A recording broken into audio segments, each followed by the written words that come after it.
All right, so we give praise, esteem, and honor to Abba and Shamayim in the name of Yahushua HaMashiach.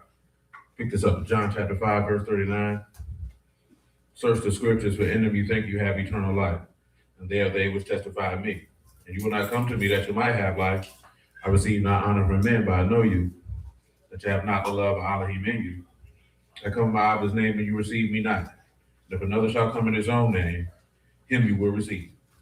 How can you believe which receive honor one from another, and not the honor that come from Elohim only? Do not think that I accuse you to honor. There's one that accused you, even Moses, in whom you trust. Had you believed Moses, you would have believed me, for he wrote of me. But if you believe not his writings, how should you believe my words? All esteem and praise to Abba and Shamayim in the name of Yahushua HaMashiach. Civic First Chronicles 28 and 18 or 19.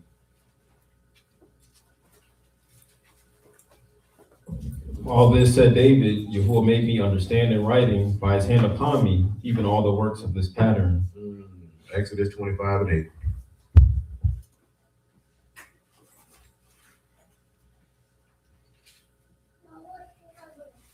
And let them make me a sanctuary, that I may dwell among them, according to all that I show you after the pattern of the tabernacle, and the pattern of all the instruments thereof, even so shall you make it. They shall make an ark of shittim wood, 2 cubits and a half shall be the length thereof, and 1 cubit and a half the breadth thereof. Everything after the pattern. So, you know what?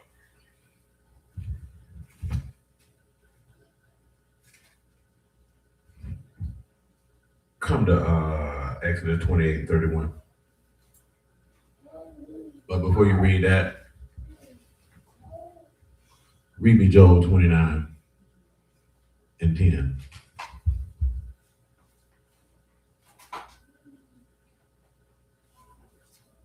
The nobles held their shalom, and their tongue cleaved to the roof of their mouth. When the ear heard me, then it baruched me. When the eye saw me, it gave witness to me. Because I delivered the poor that cried, and the fatherless, and him that had none to help him. Say it again. So because I delivered the poor that cried. Give them deliver. It is my lot to slip away, to escape, to deliver, to save, to be delivered. Go ahead. So the blessing of him that was ready to perish. What? The blessing of him that was ready to perish. Give them perish by definition. That is avad, to perish, vanish, to go astray, to be destroyed. What about it? Came upon me, and I caused the widow's heart to sing for joy. Stop. So what's the blessing of him that's ready to perish? Give him blessing by definition. It is barakah, blessing, a source of blessing, of prosperity, praise of Elohim, a gift, a present, a treaty of peace. What's the treaty of peace? What's the gift? What's the present? Indeed. Continue on. I put on righteousness, and it clothed me. My judgment was as a robe and a diadem. Your judgment was a what? Was as a robe and a diadem. Give him judgment. That's mishpat. Judgment, justice, ordinance. Now we're looking at a treaty of peace. Just on general principles. 2 Corinthians chapter 5, verse 16.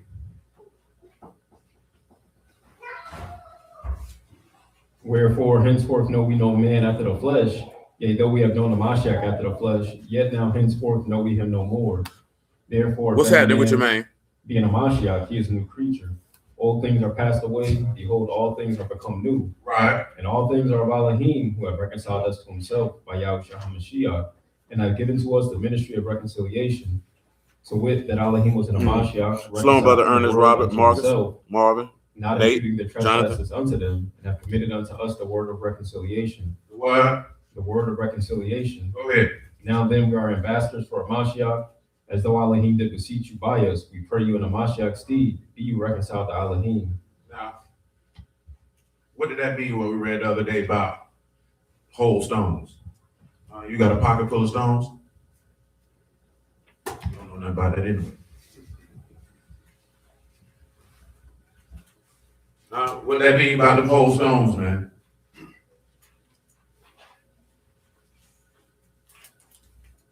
Oh, you don't know? Yeah, that was a big stone. But what was one of the definitions of that word? What was the word that was used? Yeah, what's one of the definitions of that word? Yeah, he ain't picking up what we putting down. Shalom, brother Ernest, man. Brother, oh my man. Perfect. Nah, you still ain't picking up what we putting down. Back up to the blessings of him that's ready to perish, and give him the definition of blessing one more time. So the blessing of him that was ready to perish came upon me, and I caused the widow's heart to sing for joy. What's the definition? You got barakah, that's blessing. You got a gift, a present, a treaty of peace, prosperity. Yeah, so how that relate to them whole stones based off that definition? Hey, well, I gotta spell it out for you, man. It was in, it was already built before they did. No, ain't none of that. 1 Kings 6 and 7 said it. They read it, then give them the definition of whole stone. And the house, when it was in building, was built of stone made ready before it was brought there, so that there was neither hammer nor axe nor any tool or iron heard in the house while it was in building. Yeah, give them the definition of whole stone. What you out for? Stone is a bin, that's stone or common stone. Make ready. Whichever one it is. And then ready is shalom, complete, safe, peaceful, perfect, whole, at peace. Got safe, unharmed, a covenant of peace. Mine. Nah, how that relate though? What you just heard from the other definition of blessing? How that relate? Y'all ain't picking up nothing. It's a treaty of peace. Okay, treaty of peace in relation to what the definition of the other of the words you just read. It's a covenant of peace. God damn.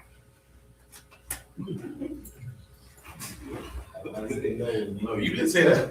You didn't say no covenant of peace. You didn't say no covenant of friendship. No, none of that. Nah, I'm trying to get you to understand something, right? That means there's another sacrifice that's a friendship alliance. You remember that? You got some other shoes on. A cowhide. Oh, so you don't like to wear cows butt on your feet. The polyester. The polyester, you can take it back. Oh, this nigga had on some Reebok. Man, I take all that back.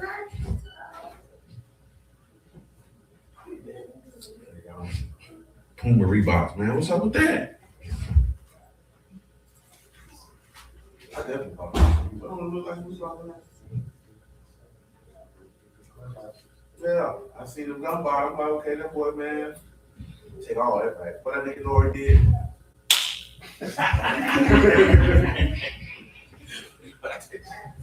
That back. But no, you got your sacrifice right, which is the alliance of friendship. If you have a treaty of peace, what makes the treaty of peace? Hebrews 8, verse 10.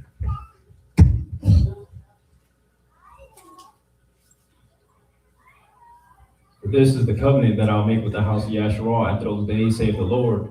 I'll put my laws into their minds and write them in their hearts. Right. And I will be to them Elohim, they shall be to me a people.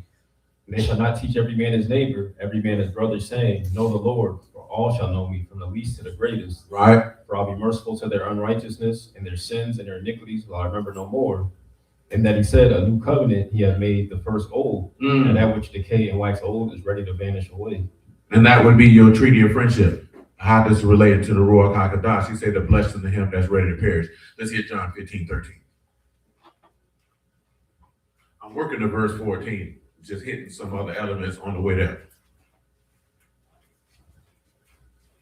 Greater love have no man than this, that a man lay down his life for his friends.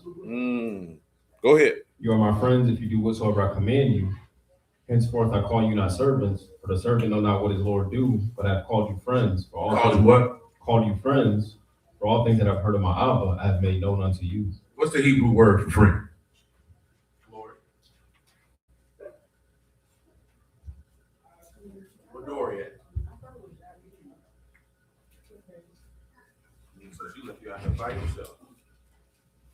What's the Hebrew word for friend, Glory?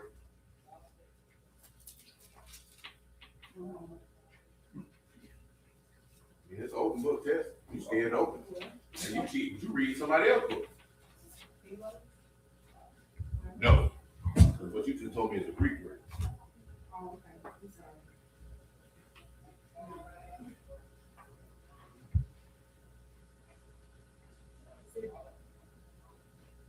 No, I ain't sitting.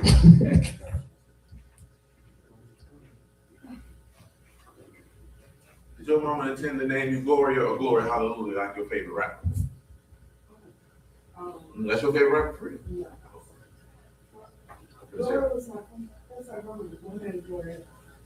Why didn't give you the A? Well, name me somebody. Finish it off. You know, all you would need to do is just type in friend in your search engine to pull up a verse. You tap it, you read it. You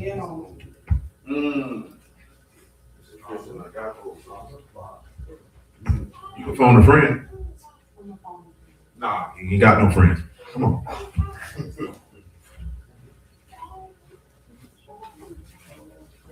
Yeah, that's how you be doing them turns. You think because it's summer break, we don't know. Might as well. You know, almost there. Most of them children ain't come to school. You know, all them children don't come to school that last week. Come to school for what? Used to be us. Is it cover? Huh? Is it cover? Oh no, not in this, not in Genesis. One word in particular. Start with an R. Okay. Oh, you found it. You ain't find it. What's the definition of rare? Yeah, if you found it, you had it up. A fellow, a companion, Oh, okay. close, intimate. Read John 10 and 30. After that, the Epistle of James, chapter 2, verse 17. Say, I and my Abba are one. So that means they are God. And guess what else that means? They're close intimates. He said, I call you friends because you do whatsoever I command you. Epistle of James, chapter 2, verse 17. Even so, faith, if it have not works, is dead, being alone. Yea, a man may say, you have had faith, and I have works. Show me your faith without your works, and I will show you my faith by my works. Now, you know, I'm gonna mention this here because, see, I ain't gonna lie. I'm gonna ask y'all this question. Do you believe people misunderstanding of this passage because they don't know God or because they have poor reading comprehension and literacy skills? Yeah, I think it's the latter. And I would see why you would say that. I'm not going to put it on literacy skills. I'm going to put it on misapplication of their education in the passage. How is this passage common? You know, depending on your school of thought, it's communicated in two different ways. Y'all should know the Hebrew way. How is this communicated on the Hebrew side of the ledger?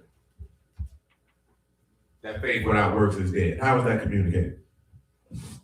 What it mean? Are y'all familiar with it? You gotta keep the law and that faith. Yeah, you got to keep the law. How is it communicated on the Christian side of things?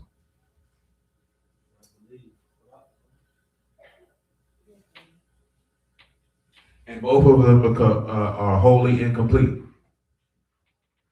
Read the verse again, David. Say, yeah, a man may say, you have faith, and I have works. Show me your faith without your works, and I will show you my faith by my works. Even works by definition. That is, ergon, business, employment, that which anyone is occupied. That which anyone is occupied. Do me a favor. Read me the epistle to the Romans, chapter 14, verse 20.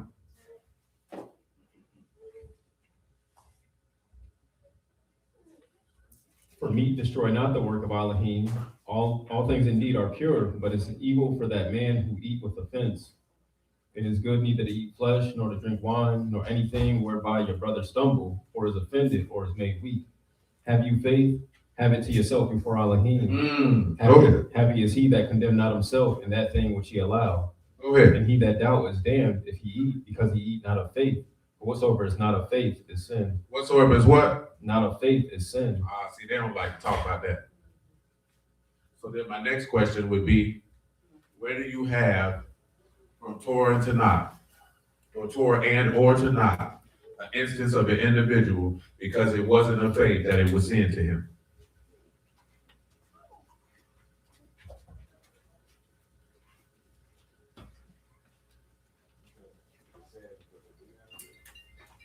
I'll give you one for free. Numbers chapter 13. You ain't got to get it. That's one for free. Who know what happened in Numbers 13? Oh, that's unfortunate. Don't nobody know what happened in Numbers the 13th chapter? That's one for free for you.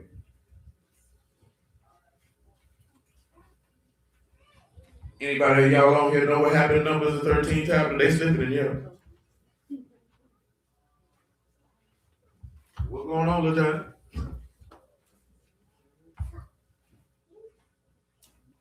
My God, today. Yeah, they went to. Yeah, they went in the land to go spy it out. What did they do? They sent one man from Troy. Let's look and see. See if it, Numbers 13 and 17. Make it 15. Nobody read it. Y'all ain't sound like y'all was confident in your response. Said of the tribe of Gad, Joel the son of Makai, these are the names of the men which Moses sent to spy out the land.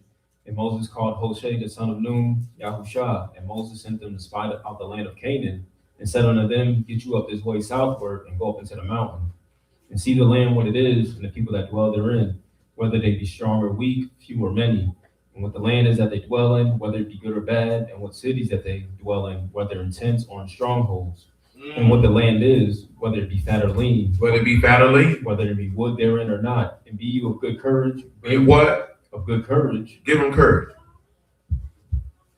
That's kazah. That's to be made strong. Go ahead. And bring up the fruit of the land. Now the time was the time of first ripe grapes. Time of what? First ripe grapes. What time of year that is, Sibby? Damn it. Was that Pentecost? Yeah, it's the time right now. First right what, Sibby? First ripe grapes. Go ahead. Says so they went up and searched the land from the wilderness of Zin unto Rahab and came to Hamath. Hold on, pause. How do we know that that would be the time of first fruits? How are we sure about that? You don't know how we sure about that, Sibby? You don't know how we sure about that?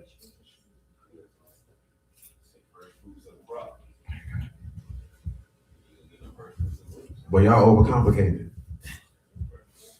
Huh? Nah, when did they leave, Sibby? Was it after Passover? Yeah, so of course it doesn't give you a detailed timeline of how long this was, but you know when they left. You got to remember their journey wasn't supposed to take that long. What happens in the 14th chapter? What did he end up doing? He swears in his wrath that these people will never enter into his rest. So we can deduce this is not too long after they left.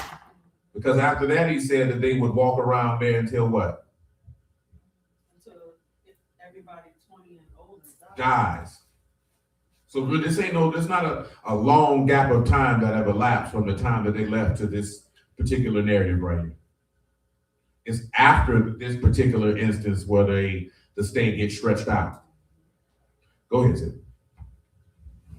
Saying they ascended by the south and came unto Hebron, and where Ahiman, Shishai, and Talmai, the children of Anak, were. Now Hebron. What's important about Hebron, Sid?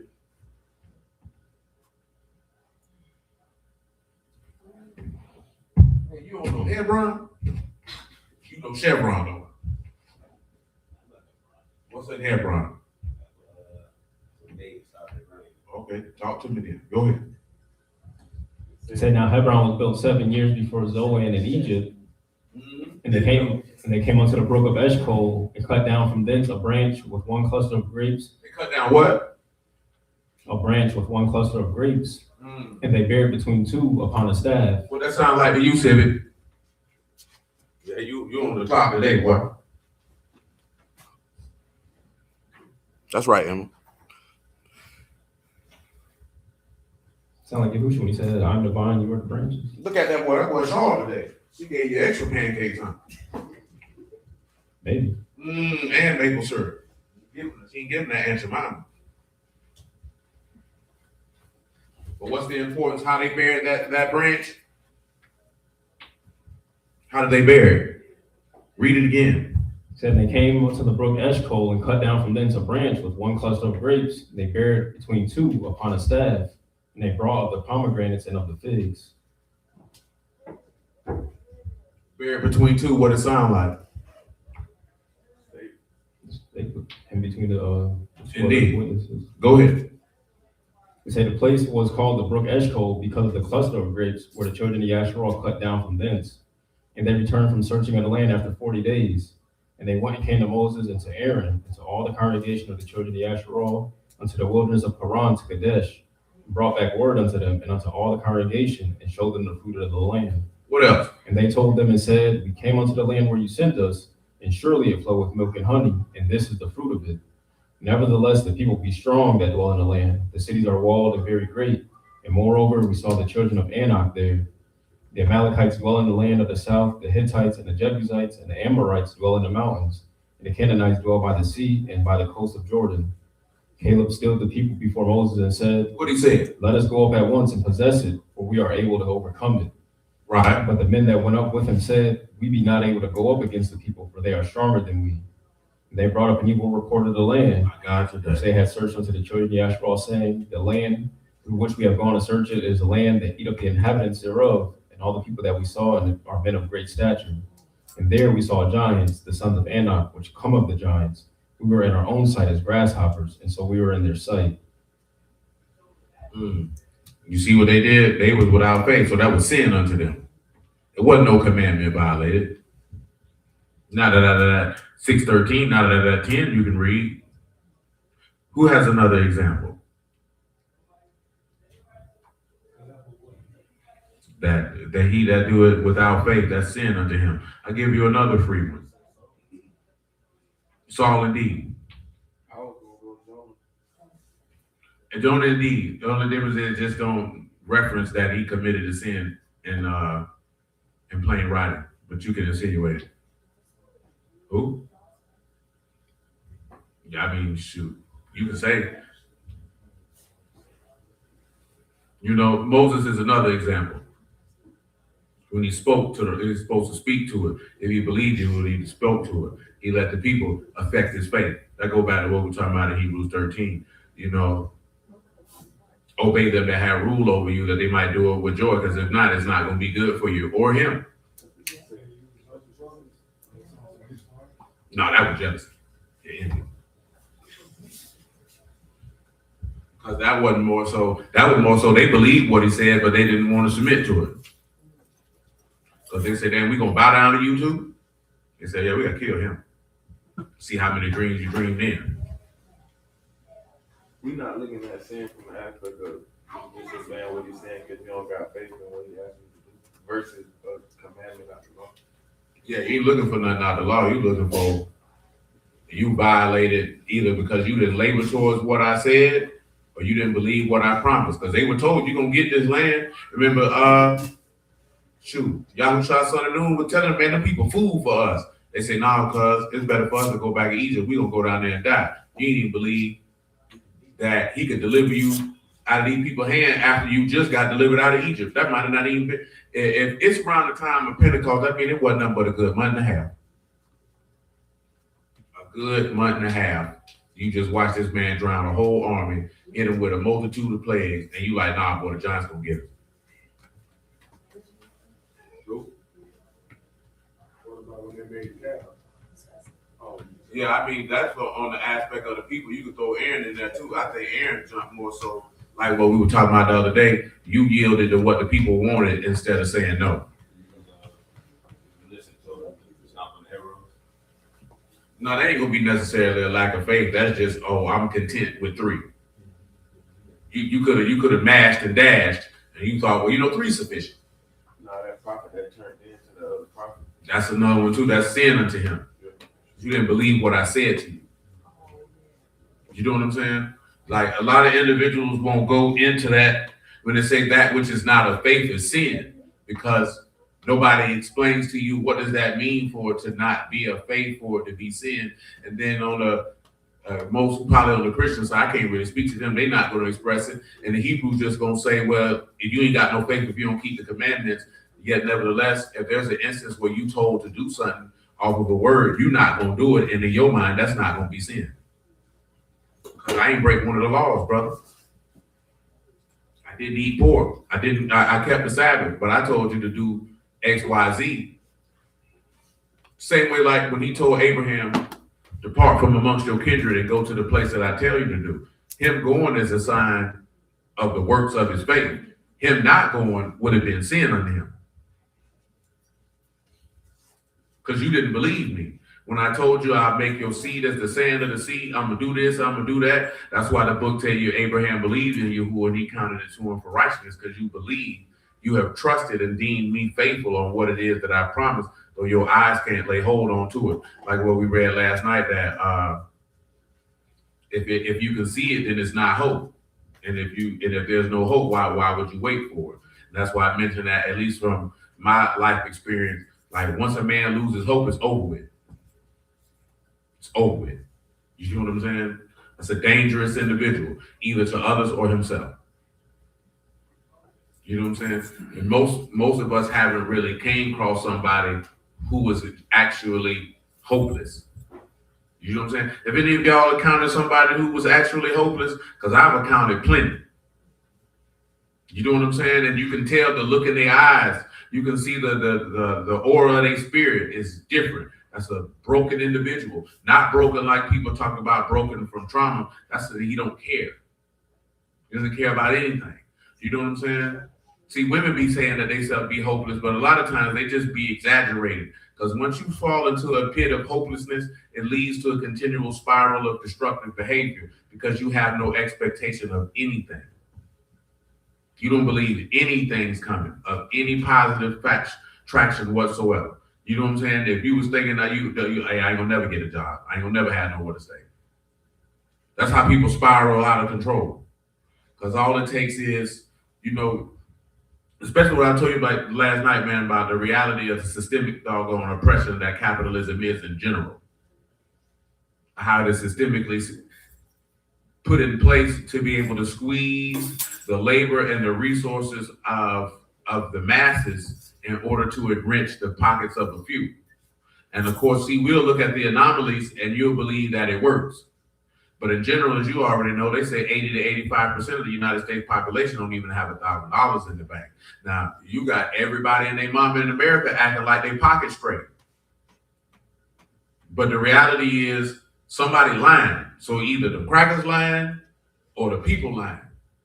You just seen, right? You just seen all these grown people all across the world acting like damn fools for a $400 watch, just so they could have the opportunity to try to sell it to another person for $3,000-$4,000.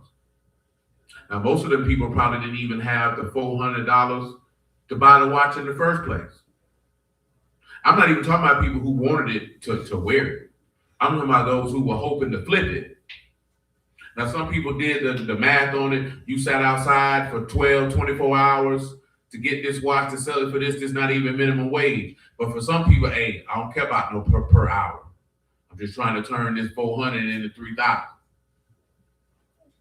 Like I read an article a while back, they like the shoe resale game dying because nobody want to pay them prices for them shoes. But also, the youth don't wear the shoes that people my age or at a tad bit younger want to wear. They don't care about them shoes. You know what I'm saying? And they don't realize that. Them just don't want to wear no Jordans like that.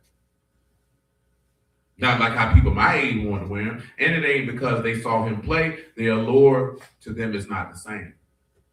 Because most of the people who wear them now never seen the man play. So they're not wearing them based on the athlete. They're wearing them based off the social aura that those particular shoes have. That's why they were able to get off with those and dunks and sell them for exorbitant prices because jackasses was willing to pay for them.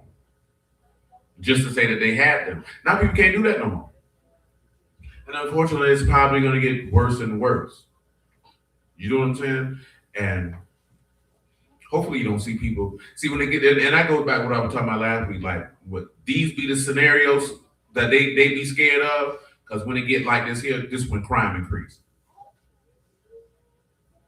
You know what I'm saying? But crime increases like that because that's why they wanted poverty in the first place. Then you know what they end up doing? Like how they trotted that white man out there and said, we're gonna get this sweat equity out of you. Because they basically saying, y'all not going to prison like that no more. Yeah, y'all don't realize people not going to prison like that no more. Them 80s and 90s and early 2000s, people were going to prison. You know what, the generation under y'all, one thing, y'all might be hearing about them killing, but you know one thing they ain't doing? They ain't committing crimes for the sake of committing crimes because they don't want to go to jail. They don't see the allure in it. They don't see the coolness in it. They looking at some of them just and say, I don't want to go out like him. And how do we know that? Because that white man wasn't joking, and you can pull up the crime stats and the prison stats. Them kids not going to jail like that no more. You know how much money them guys get for you going to prison, man? Yeah, man, they take that paperwork, man, take your DC number and flip it on the stock market. Yeah, you know if you ever been to jail, you got a DC number, man. I'm talking about a prison number. It wouldn't even matter if it was a misdemeanor. The minute you got booked, they generated a DC number for you. Hoping for the day they can activate it and flip it. I was just talking to Mark Howard about that the other day. I was thinking, like, them boys ain't trying to sell fentanyl and all that. Them boys trying to still sell weed. Yeah, they ain't going. Trying to catch them short. No, they not going. They not with it. They not with it. Them younger cats not with it. You know what I'm saying? A lot of them younger cats in CC, in my generation, them boys would have risked Buck Rogers days with that fentanyl and all that other stuff to get some money. These young boys don't want no money that bad. They want some money, but not enough to go do 20 years for it. They don't want it that bad. You know what I'm saying? They not robbing like them boys was robbing. They not doing none of that. Because them boys feel like bumping, man, I can stream. I can go make some content, man. I ain't finna be out here trying to sell no fentanyl. You mean to tell me I gotta sit in the trap with 7 different drugs in there? Man, I'm gonna make me a YouTube channel. Yeah, they say drink alcohol like that either. No, they don't drink like that. And they don't smoke like that.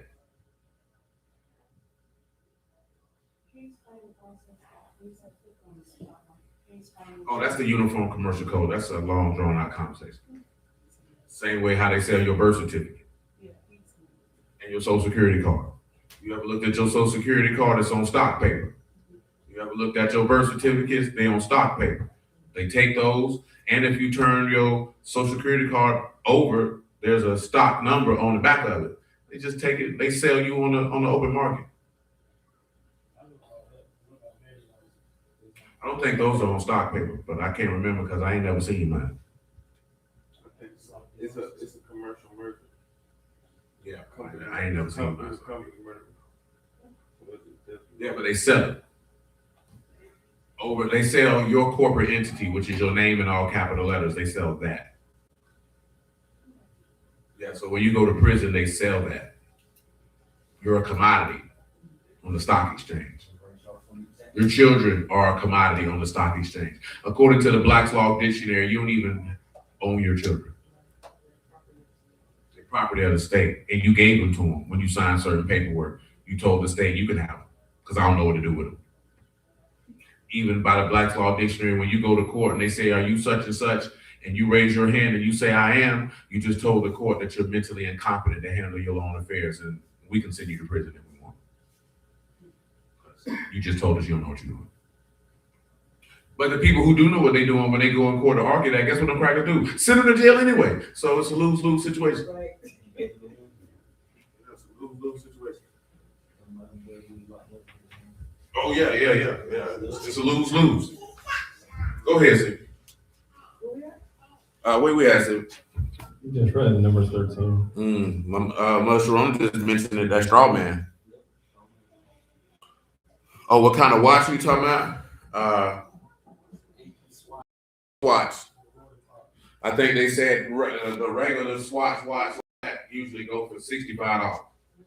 And it's a pocket watch. But it's $400 ain't exorbitant for a pocket watch. From that, those two mistaken, AP owned by a black man anyway. Yeah, that's a black-owned family's watch company. You know, people just, I think I heard a news report when they called it affordable luxury. You know, people mock people for it. But at the end of the day, some people want the social capital that come with certain names. So, you know, if you got an Adamir spaghetti on, people feel like you'll be viewed in a certain type of fashion because you have one on. But at the same token, some people don't care. They buy fake ones, just like some people buy fake Rolexes. They don't care.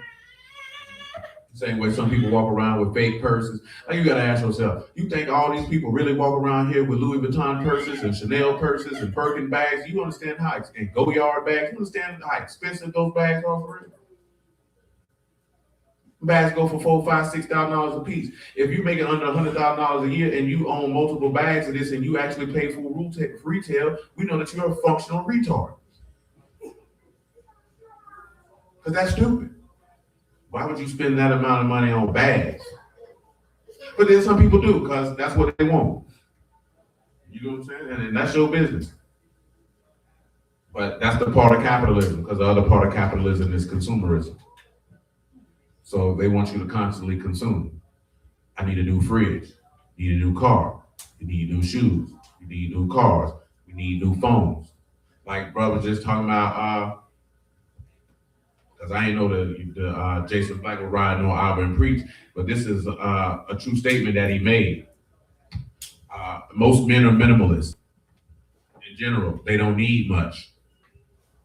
A lot of the stuff that's what women be wanting, because you know you want a bedazzled phone case. You need this, you need that, you need this, and then you see a man and he just got couch, TV stand, chairs, I'm straight. You think it's something wrong with him. No, because you feel the need to decorate all these things and spend all this money, and for what? Nigga, these crackers got me in a place from 8 to 12 hours a day. I ain't even at this home. So I don't feel the need to look at all that. That doesn't move me. That doesn't mean that some men won't decorate their home. It just means that in reality, men don't need a lot. I don't need a house full of plants. I don't need photographs all on the wall. I don't even like you niggas anyway. I don't need rugs. I don't need 5 different rugs to pull out and floor mats in the kitchen to switch up every 3 months. For what? I could just wash these and just put them back. I don't need 15 sets of linens. You know what I'm saying? But see, that you're trained that way to consume. So then, before you realize it, you may have spent $5,000, $6,000, $7,000 a year on things of this nature. You don't realize it because you ain't dropping it all at one time.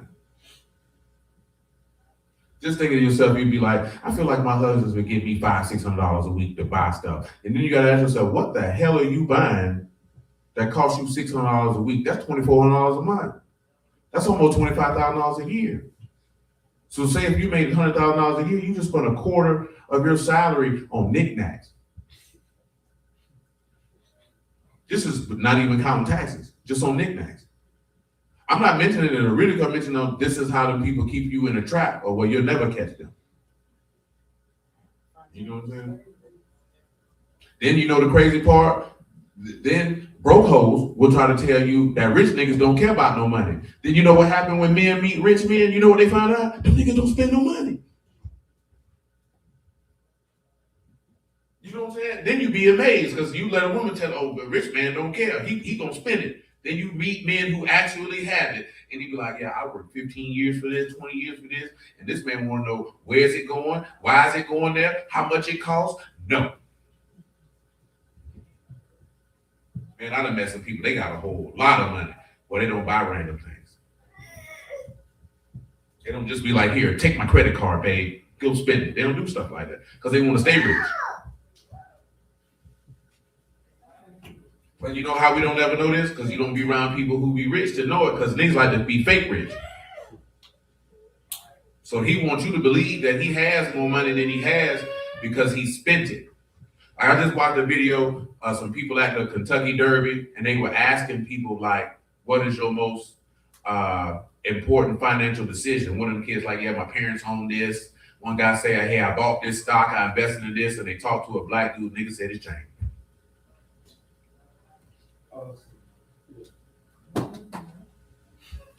Nah, but when you take that into comparison, that shows that the mind state of our people is terrible, because your greatest financial decision was you buying a necklace.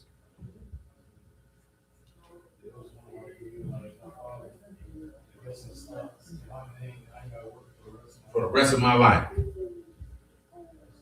You know what I'm saying? But you know the difference of what we'll do is, the money that cracker took to buy stocks for his son, we'll take that money and go buy a chain for him. Go buy a bike for him. Go buy something that by the time he get grown, he ain't gonna remember. He ain't gonna remember that necklace when he's 30. But I'm mentioning that because it's a perspective type of thing, because who you around and what you value and the marketing that you get from the consumerist capitalistic society that you live in. So they're not gonna give you this thought process of do X, Y, Z. So you ain't gotta work for them people like that. So you know what ends up happening? You 70 years old and you still at Publix bagging groceries. Not because you want to, but because you have to. Because you know some old people that are there because they just want to be there. They don't want to stay in the house. You know what I'm saying? You know when you start working, you're gonna die. That's what happened to this lady at Yahuah, man. They told me they made her quit because she had brain tumors. And I was like, she probably was staying in there because she probably figured the minute she stopped, she died. She said, that's exactly what she said. I know that's what she said. If I got brain tumors, yeah, you talking about she falling asleep, the last thing she want to do is be at home doing nothing. Her will to live gonna go away. Keep your mind off of it when you got something to do. Come on, Sid. Exodus 28 and 31. No, man. Job 29. Oh no, Epistle of James 2:17. That even so, faith, if it have not works, is dead, being alone. Yeah, a man may say, you have faith, and I have works. Show me your faith without your works. I will show you my faith by my works. Right. You believe that there is one Elohim, you do well. The devils also believe and tremble. Just because you believe this, just because you say Deuteronomy 6:4, that don't mean nothing. Satan didn't believe that too. Go ahead. But well, you know, O vain man, that faith without works is dead. Talk to him. Was not Abraham our father justified by works? When he had offered Isaac his son upon the altar? Now you see that there? There goes his word. How does that relate? You know what it said in Hebrews 11. He believed that Yahuah would raise Isaac from the dead. That's why he was willing to put him on that altar. That's how much he believed. This ain't talking about thou shalt not eat that which is cloven footed and part the hoof, but don't chew the cud. This ain't talking about no doggone pig, boy. Come on. Say, see you how faith wrought with his works, and by works was faith made perfect. And the scripture was fulfilled, which said Abraham believed Elohim, and it was imputed unto him for righteousness. That's how you a whole stone. And he was called the That's friend made of ready. Abraham. Go ahead. So you see that how by works a man is justified, and not by faith only. Likewise also was not Rahab the harlot justified by works, but she received the messengers and had sent them out another way. For as the body without the ruach is dead, so faith without works is dead also. So if you believe, but you don't have a business or occupation that show forth that belief, that faith ain't got no life in it, which means you ain't got no ruach, which means you don't have a treaty of peace, which means you don't have a friendship alliance. Go back to Job 29.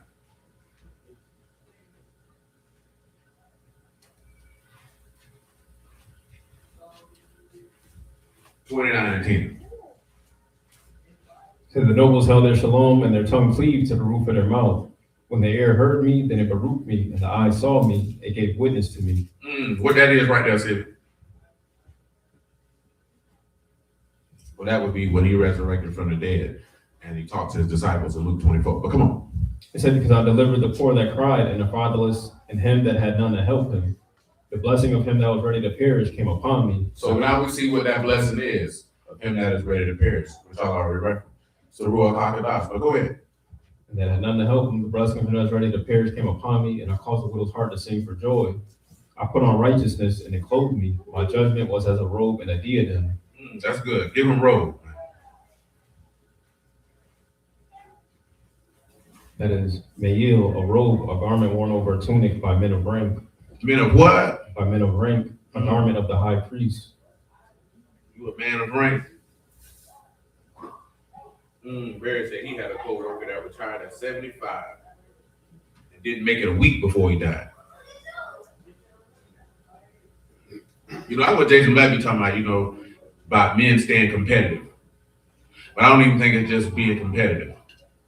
It's just having some manner of purpose. You can't go 30, 40, 50, 60 years with purpose and then you have none and you think you just gonna stay alive.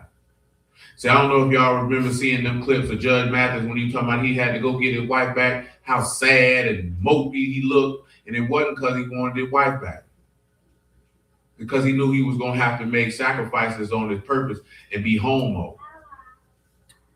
See, because in a woman's mind, when you reach a certain point, you should want to be here with me all day, every day. And for what? And for why? To do what? To look you in the face? Now, if you have a certain type of man who don't care about doing them type of things, then yeah. But as a man, don't no man want to spend all his days at home looking at you? Because after a couple of days, that get old. I need something to do. That's why people retire and go get a job. You know what I'm saying? Go find something to do. See, I'm gonna tell you something about, you know, upper middle class and rich white ladies. You know what they do? What they do? No, a lot of them go volunteer. Or they go participate in charities. You know, human beings weren't really meant to just sit around and do nothing.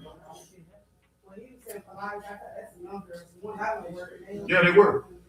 Yeah, they work. They gotta have something to do. They gotta have something to keep your mind stimulated, keep yourself going, something that drives you to get up out of bed every day. See, like I only say this because you know you hear a lot of people say it's more to life than getting up, going to work. You couldn't have told that to people 4,000, 5,000 years ago. You know what I'm saying? That's a modern thing that you feel like your whole life is supposed to be this continual great adventure of experiences and this, that, there, and the third. Nigga, no. You know what I'm saying? The people who got way more money than us don't even want to live a life like that. But that's how they settle in. You remember your mans, you remember Big Greasy, what Big Greasy used to tell me, I didn't want to be laid out on the beach. You want to look like a beach whale out this hole.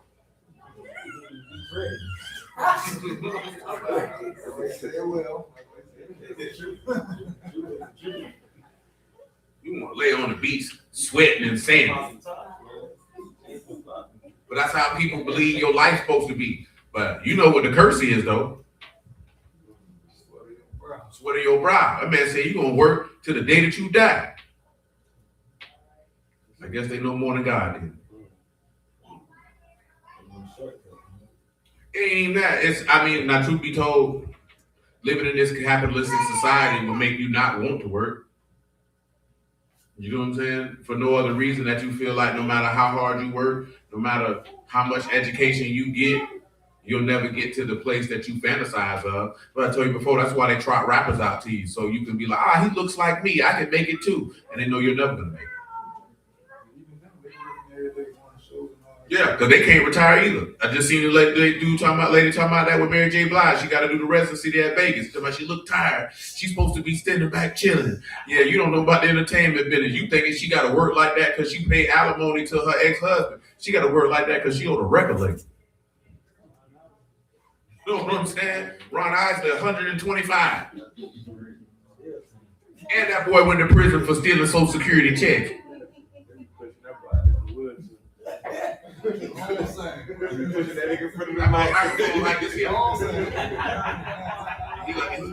even get sheets out.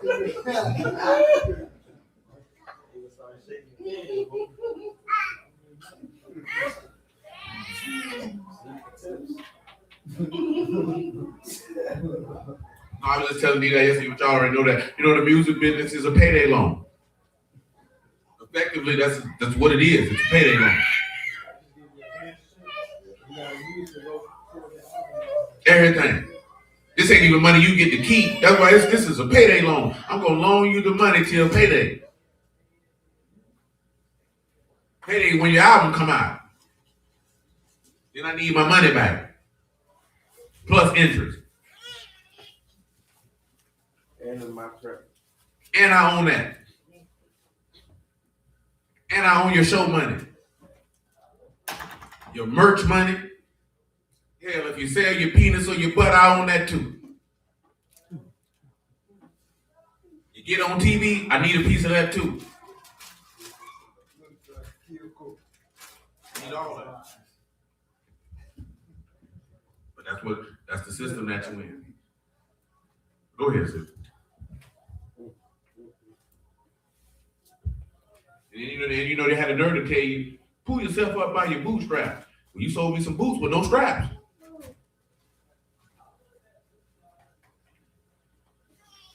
Come on, Joe. See, I put on righteousness in the clothes. Job 29:14. My judgment was as a robe and a diadem. I was eyes to the blind. That's good. So why did we come here? Revelation chapter 19:7.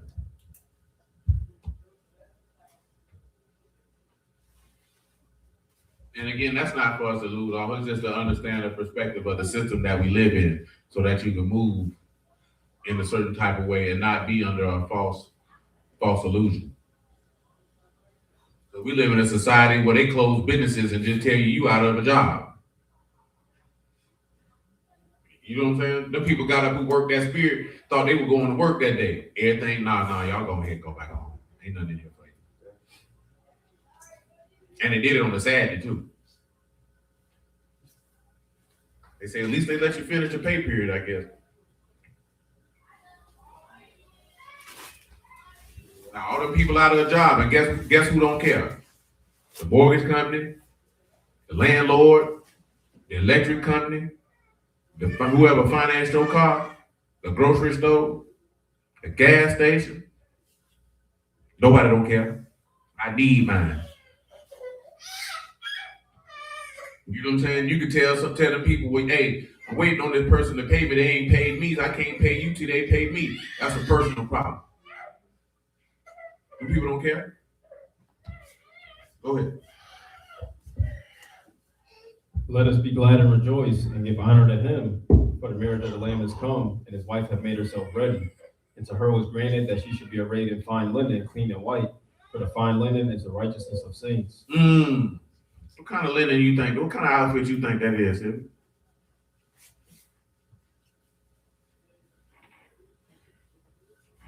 Could it be a tunic? Could it be a robe? What you think it is? You don't know because it don't say.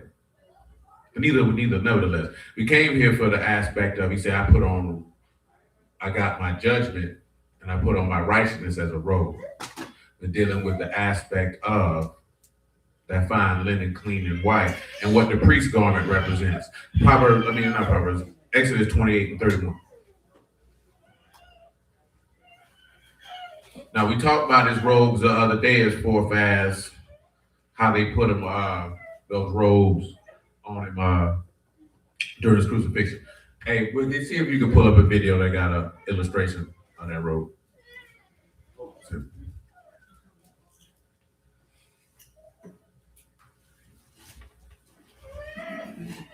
Boy, not wrong with you, boy. 28:31, Exodus. So I heard Beyonce say in an interview when she was younger, her only wish is that she had more free time. I bet she did. Because her daddy worked her like a government mule. It paid off though. But listen, for every Beyonce, you got a LaToya Luckett. What you mean? You could say, that doesn't mean that she can't sing. It doesn't mean that she was a failure. But she's not at the same level of success as Beyonce, and she put in the same hours, work, and time as Beyonce did. I'm talking about in their formative years, the girl was right there working just like her. But because she said, hey, I want this and I want that, you a problem, you gotta go. You gotta go. You see, as hard as Kelly worked, Kelly's not as she didn't get all that. Because it's only room for one. It's only room for one. How they breed it, that's how they make it. Yeah, don't put that right on that bag on. That right on the bag. He look, you know that first video, go back a little bit, you know who he look like? You know what that outfit look like? Who y'all think his outfit look like? Hold on. That boy look like Great Millstone, boy. Uh-huh. That boy look like he on the leadership. GMS special, boy.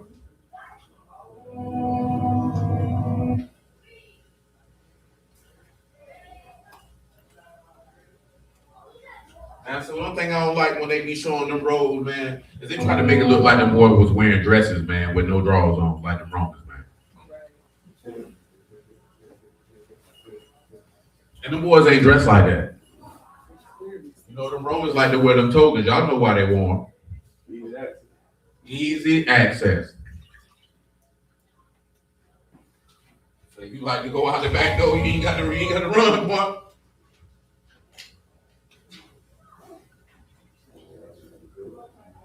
Nah, it got to be nothing, because we ain't gonna get nobody who actually took time and care and craft. Hold on, who this is coming in? Oh, I thought that was it. What? No. Oh, that is? No, that might be cool. Oh, you need Yeah.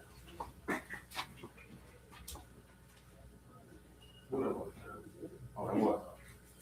Yeah, that was. I was gonna, no, that's standing. Oh, Why she late? Now you see that? Y'all know what garment this is? Who know what elements of these pieces is? stones and bricks. What this is, Sibby? Oh, Not just stones, Sibby. You can see that as stone. What this is?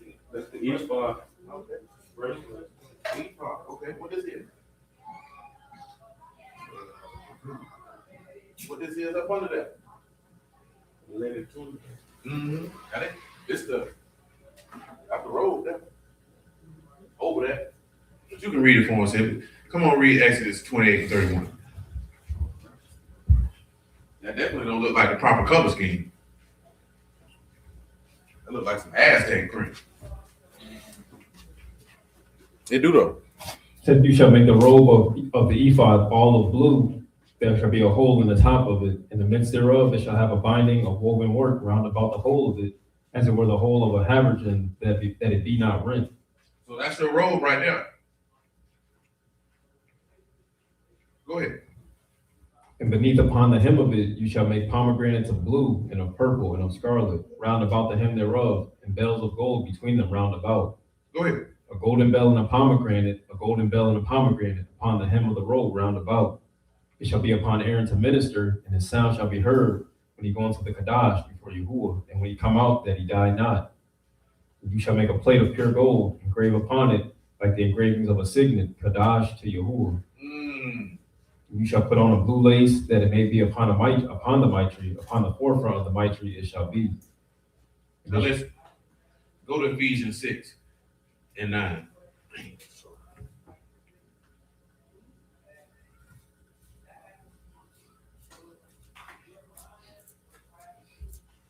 And you masters do the same things unto them, forbearing, threatening, knowing that your master also is in Shamayim, neither is your respective persons with him. Finally, my brethren, be strong in the Lord and in the power of his might. Put on the whole armor of Elohim, that you may be able to stand against the wiles of the devil. For we wrestle not against flesh and blood, but against principalities, against powers, against the rulers of the darkness of this world, against spiritual wickedness in high places. What else? Wherefore take unto you the whole armor of Elohim, that you may be able to withstand in the evil day. What else? Having done all to stand. Stand therefore, having your loins girded about with truth, having on a breastplate of righteousness. Stop.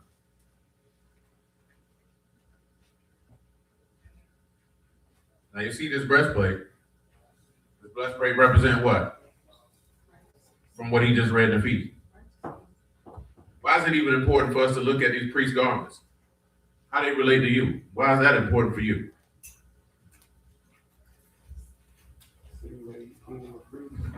Indeed.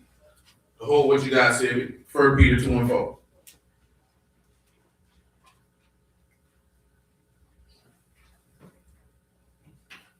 Said, to whom coming as unto a living stone, disallowed indeed of men, but chosen of Elohim and precious, you also as lively stones are built up a spiritual house, a Kadash priesthood, to offer up spiritual sacrifices, acceptable to Elohim by Yahushua HaMashiach.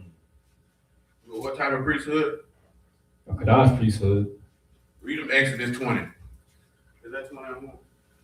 I can't remember. No, 19 and 1.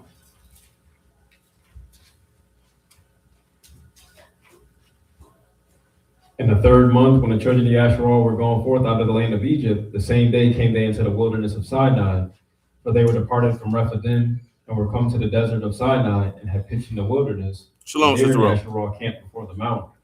And Moses went up unto Elohim, and Yahuah called on him out of the mountain, saying, Thus shall you say to the house of Jacob, and tell the children of Yasharal, you have seen what I did unto the Egyptians, and how I bare you on eagle's wings, and brought you unto myself. Now therefore, if you will obey my voice indeed, and keep my covenant, then you shall be a peculiar treasure unto me above all people, for all the earth is mine. What else? You shall be unto me a kingdom of priests, a Kadash nation. These are the words which you shall speak unto the children of Yasharal. Give them a definition of coin, or as you have just read, priest. That's priest, principal officer, or chief ruler, a priest king, Melchizedek, or the Messiah. You got pagan priest, priest of Yahuah, Levitical priest. Hold on, let's take it a step further. Revelation 20 and 4. Remember, because we read Job said his judgment was as a robe. So that means he was determined to be right.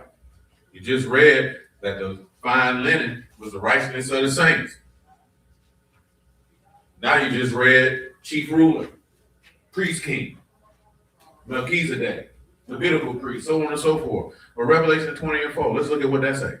And I saw thrones, and they sat upon them. Judgment was given unto them. Hold on, what was given to him? Judgment was given unto them. What happened with that judgment? And I saw the souls of them that were beheaded for the witness of Yahushua and for the word of Elohim, which had not worshipped the beast, neither his image, neither had received his mark upon their foreheads or in their hands.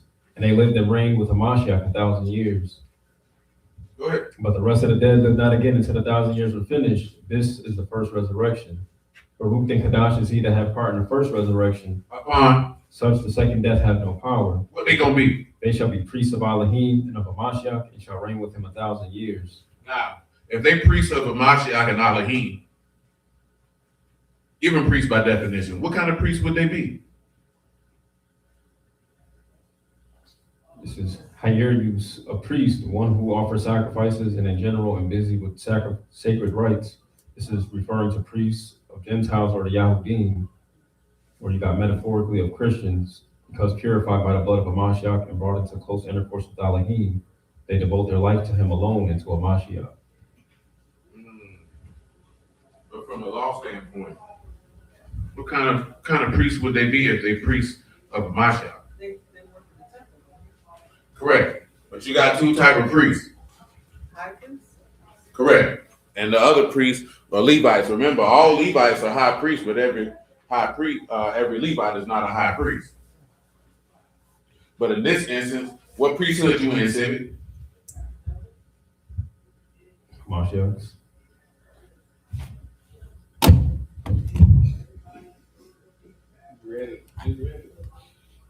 That's the wrong answer, sir. Hamashiach doesn't have a priesthood. He was sworn into one. Melchizedek. Oh, you said Melchizedek? So if you priest of Hamashiach and he the high priest, the only way you can minister unto him is if you were what? High priest with him. Because what does Aaron and his sons have to do? They gotta what? They gotta wash. They have to be anointed that they may minister in the priest's office. And when we read Ezekiel chapter 40 through 47, what priesthood you don't see?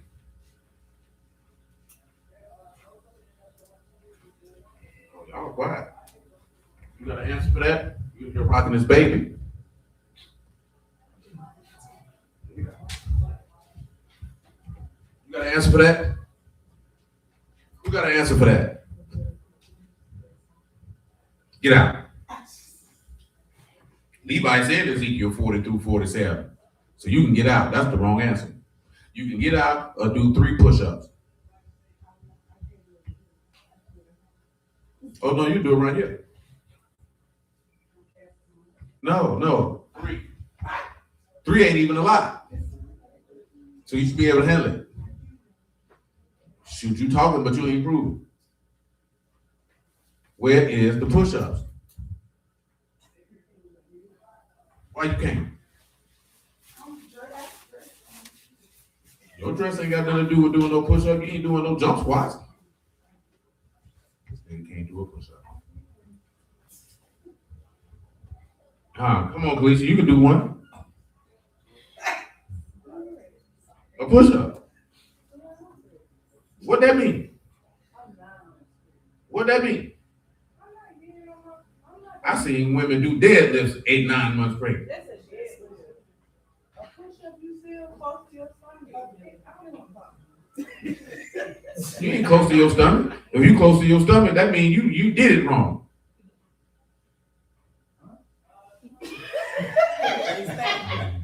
You did it wrong. It's touch and go. Oh, man.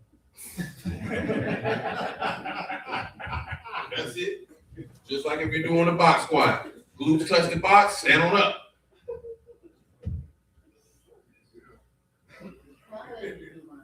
No. His name ain't Kalisha. He can't do yours on the front of that front. But his first name ain't Kalisha. I need to push up. Now Monica gotta do 3.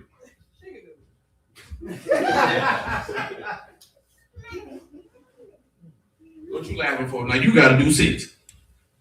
She definitely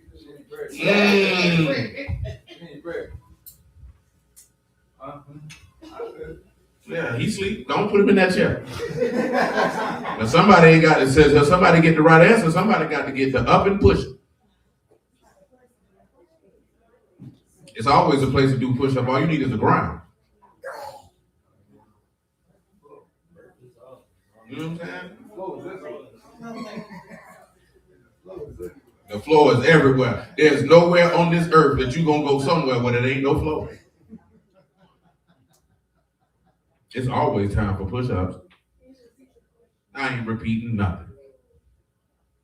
She gave the wrong answer. She got to get it together. Don't be sorry. Be careful. Nah, Melchizedek priesthood is implied, but Aaron is not mentioned.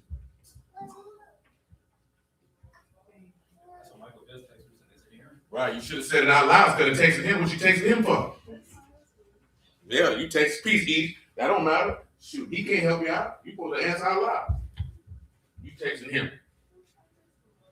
Nah. Yeah, that ain't how that works. Better grow some nuts.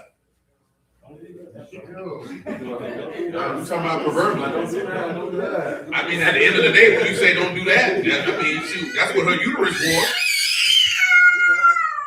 That's what you had. That's what your testicles were. They were a uterus at one point. You don't know. You teach biology in your life? I don't. No, they tell you, man. Most embryos start off as female, and that's what a female's uterus mimics. Is testes. Then you elevate to a higher plane. Elevate to a higher plane.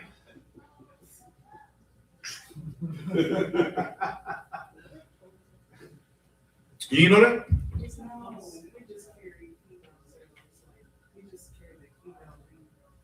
It's up to the men to give us the man child. Man, you can try to spin it all you want, but that's what your uterus looks like. Testes. Just on the inside. You know what I'm saying? No. I wager most of y'all done seen a fallopian tube at one point in time in your life in school.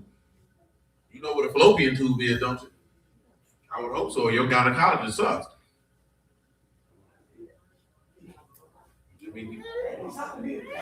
That's unfortunate that he wouldn't talk to you about that. I would think he would be comprehensive, or she would be comprehensive. Oh, you got a male gynecologist? Yeah, I be seeing women be upset that men be gynecologists. You know what the funny part is? Most of them say the male gynecologists are better than the women. You know the difference is because men are usually going to be a little bit more compassionate and straightforward with information. Ladies beat around the bush. I don't think that's like a negative thing. Like it's like they don't want to say certain things because they worry about how you're gonna feel, so they withhold information. You think the women do that? That's what I've heard from women. I obviously I don't know. I think the I don't women, have a gynecologist. I think the women doctors are just like when you have a woman as your employer. I think they're harder on other women because they know women, whereas men don't know women, so they're a lot lighter. That's what I think. I mean, I can only go by y'all's experience because I will never know. Because I'm only going by what I heard ladies say about But why they I prefer agree them. that with sometimes the men doctors are better. I agree with I'm glad not to know.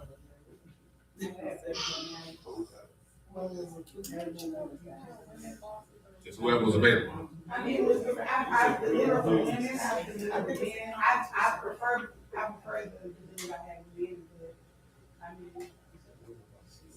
I ain't gonna lie. The man who delivered Jamal, he should have went to the upper room. The black lady who delivered Joanne, she should be committed. Now the lady my cousin used to work with, I can't remember her name. At Full Circle, she's a damn good doctor.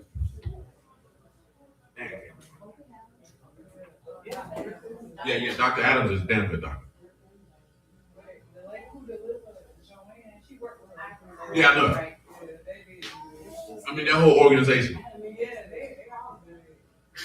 Yeah, that white man that same, whatever that hospital was, yeah, I was gonna kill him.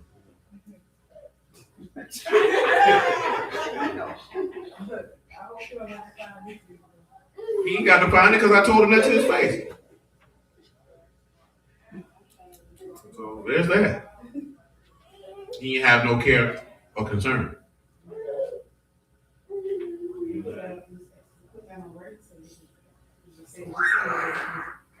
No, just him. I don't care. It ain't had to. Yeah. Don't you think it's because y'all didn't do what he wanted y'all to do? I don't care what his rationale was. He was gonna die either way. I get it. I get it. But if you was asked my professional opinion, yeah, because she didn't do what he wanted her to do. He was mad about it. You know what I'm saying? But I also feel like if that was your default setting, that's who you are anyway. Because the lady doctor, the black doctor, she didn't do none of that. She was like, well, whatever you want to do, we gonna walk with you through it. You know what I'm saying? And he was like, so you're not gonna sign it? And I'm like, hold on, who is you talking to? I'm like, bro, I'm standing right here, man. You trying to talk to her, you see she in, so you want me to slap you? I don't care about going to jail, it's no big deal. You know what I'm saying? Listen, when you don't went to jail for doing wrong, when there's a noble cause in your mind, it's worth it. Yeah, it's worth it. I'm gonna go do that. That's why the people in the hospital, at least when my mama died in the hospital we was at, them security guards had pistols on them. They had security guards in the ICU. So I guess them people must be in there wild in that time because y'all negligent. But I don't be looking past that because these human beings. I don't want to say that we move on because see, the biggest mistake that you make is because somebody working in a hospital, you assume they professional and they care about people. That's your first mistake. Yeah, it's a job. That nigga hate coming to work just like baby hate coming to McDonald's.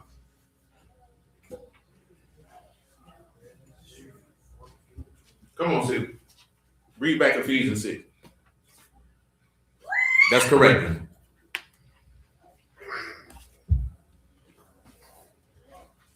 I'm telling you, man, I wouldn't care who it was when you go to the hospital. You, your old lady, your children, somebody better be in there to speak up for you. The people don't give a damn about you. And they'll let you die now. And come back and say, I'm sorry for your family's loss. Yeah? Somebody finna tell your family the same thing. That's why they get missing. That's why the doctor's seeing somebody else. He ain't gonna come tell you.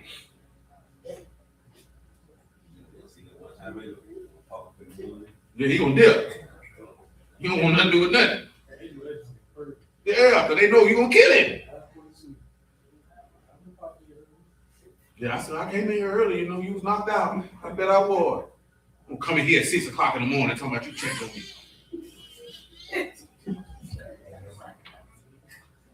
You want to come in as soon as the shift change. Then when you ask to see him, oh yeah, he'll be here, man. I asked for you at 12 o'clock. It's 4. I don't care no more. Come on, sir. Ephesians 6 and the 11. Say, put on the whole armor of Elohim, that you may be able to stand against the wiles of the devil.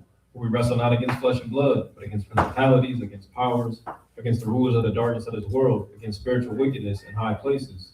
Wherefore take unto you the whole armor of Elohim, that you may be able to withstand in the evil day, Go ahead. and having done all to stand. Go ahead. Stand therefore, having your loins girded about with truth, and having on a breastplate of righteousness, and your feet shod with the preparation of the gospel of shalom. Above all, taking the shield of faith, wherewith you shall be able to quench all the fire and darts of the wicked. Take the helmet of salvation, the sword of the Ruach, which is the word of Elohim. Praying always with all prayer and supplication in the Ruach, and watching thereunto with all perseverance and supplication for all saints. Give him helmet by definition.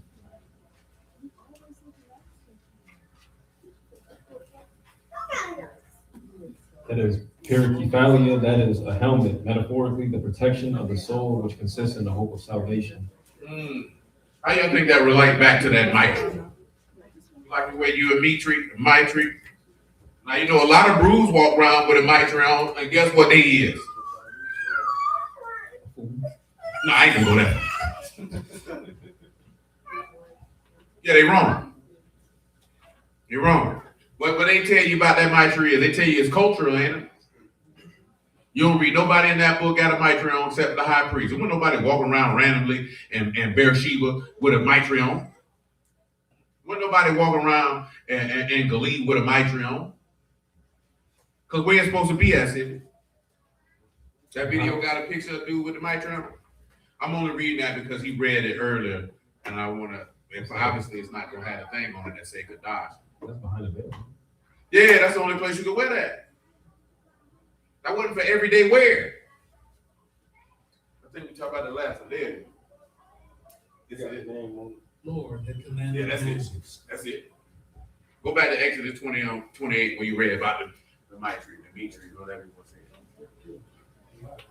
Ain't a man, I'm talking about, boy, they gave that nigga some dastardly wrinkles.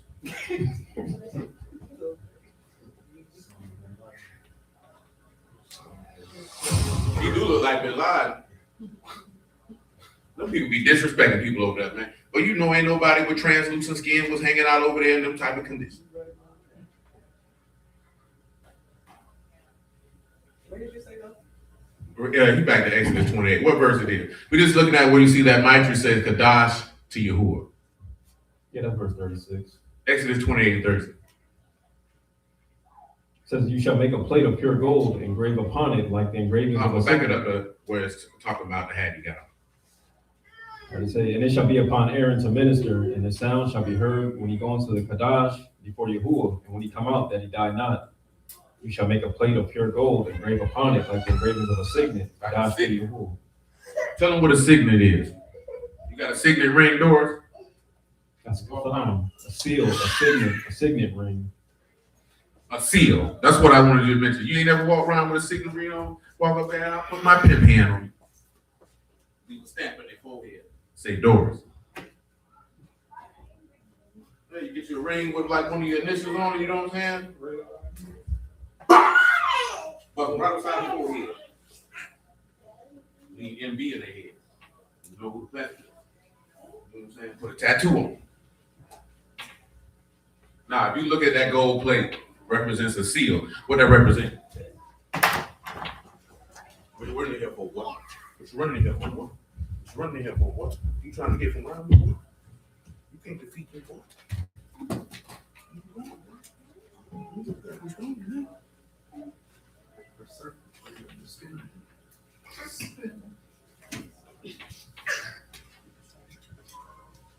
Come on, sit down. I'm about to cry.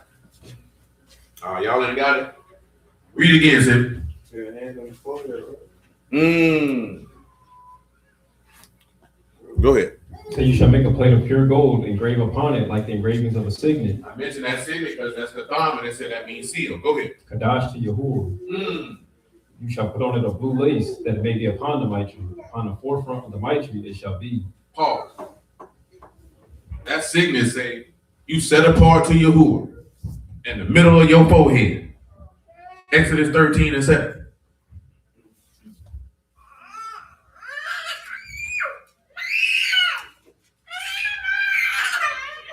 Ain't nothing wrong with you, boy.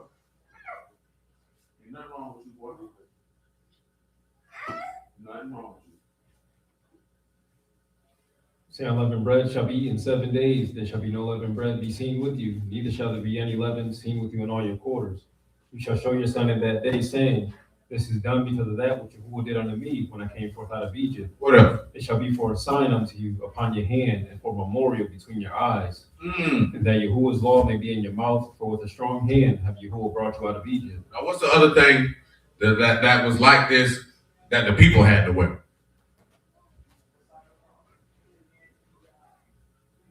You see them Jewish people walk around with it on. Little block. Mm-hmm. Can't take the name Yeah, because the dog shoes will be rocking. Go to what that is. Is that Deuteronomy 6 or Deuteronomy 11? Give me Deuteronomy 11 and 17.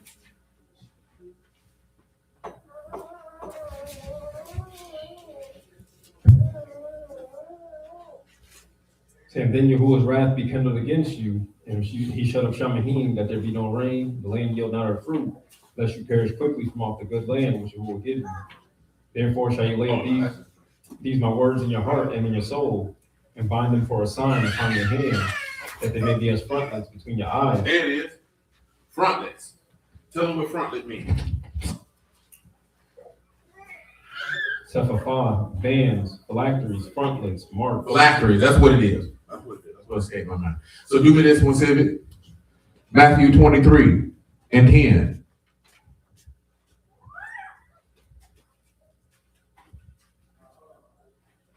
Yeah, they walk around with their phylacteries. You know what's supposed to be in the phylacteries? Mm-hmm. So neither be you called masters, for one is your master, Hamashiach. But he that is greatest among you shall be your servant. Whosoever shall exalt himself shall be abased. He that shall humble himself shall be exalted. Go ahead. But woe unto you, scribes and Pharisees, hypocrites, for you shut up the kingdom of Shamaim against men. Damn. For you neither go in yourselves, neither suffer you them that are entering to go in. Woe unto you, scribes and Pharisees, hypocrites, for you devour widows' houses, and for a pretense make long prayer. Therefore you shall receive the greater damnation.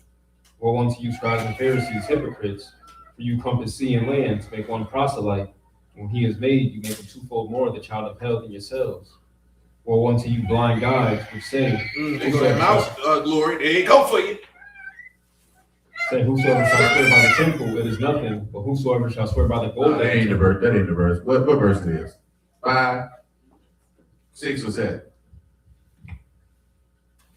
You know, it said they bride their, their garments. Come on, 5.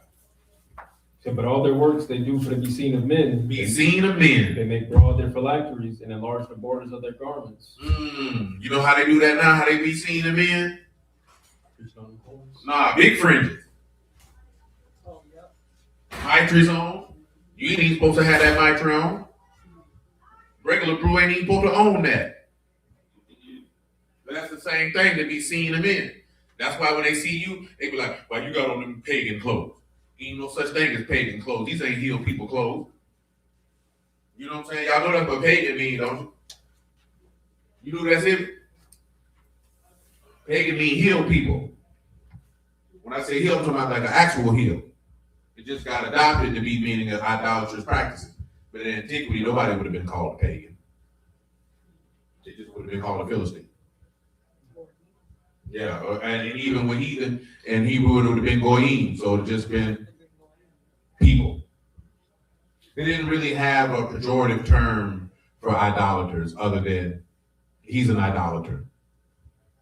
See, we like to come up with labels as a means of excoriating and separating people from you versus being Kadash in and of itself separates you from people. You don't have to give them a label.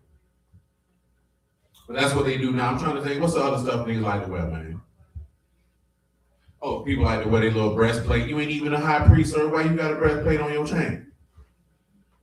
I only say that because that's a part of the capitalistic consumerism of socialization. And now you've taken the elements which were Kadash and righteous and used them as ornaments and gear to be like, I worship God. You a goofy. No, I mean, and I'm being ever so serious. Because what it does is, and when I say that being goofy, is that you're inexperienced and you unlearn because you let somebody commercialize and bastardize the worship to your God, where you think these elements are accoutrements for your outfit. Versus at one particular time, these were sacred and Kadash vestures, tools for righteousness' sake. Is forth as the righteousness which is of the law. Is forth as the offerings and sacrifices and service in the tabernacle. Because walking around with a breastplate at the end of your chain is not a fashion. That's not supposed to be a fashion statement. Though I understand why some do it, the same has been done with walking around putting the name of Yahuah and or Yahusha on every piece of material that you can find. Because you're saying you repping for the name of God when you should just rep for the name of God by living it. You don't need to put that on a t-shirt. So then they get mad. See, especially with our people who find out now, because most Jewish people will not say his name. They say his name is too Kadash for one to utter. But then Hebrews go to the extreme and feel like they have to say his name and not even saying it in Kadashness and righteousness, just saying it just to say it. If you're gonna say it, make sure you say it in Ruach and in truth. Or like I said, it's like some people are taking the word godly and say godly. No, bro, it's godly, bro. But just find out the Hebrew word for godly and use that. Because most of the time it's kased. But you're doing that because you think this makes a distinction between you and the church, and it really means you're trying too hard. You don't have to do all of it. Which is almost like taking his name in vain. You oversaturated. Yeah. That's the reason why he let it be hidden. And on top of that, you ain't living it, so now his name ain't got no power. But you got it all on your outfit, though.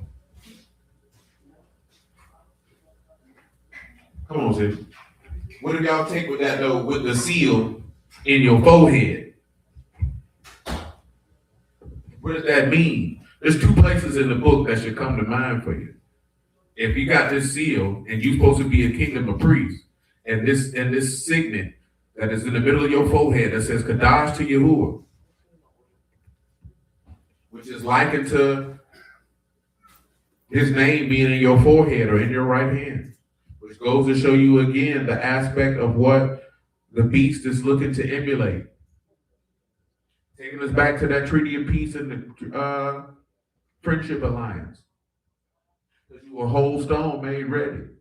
What you think that represents? If that's signet in the middle of your forehead, that's a Kadash to Yahuah.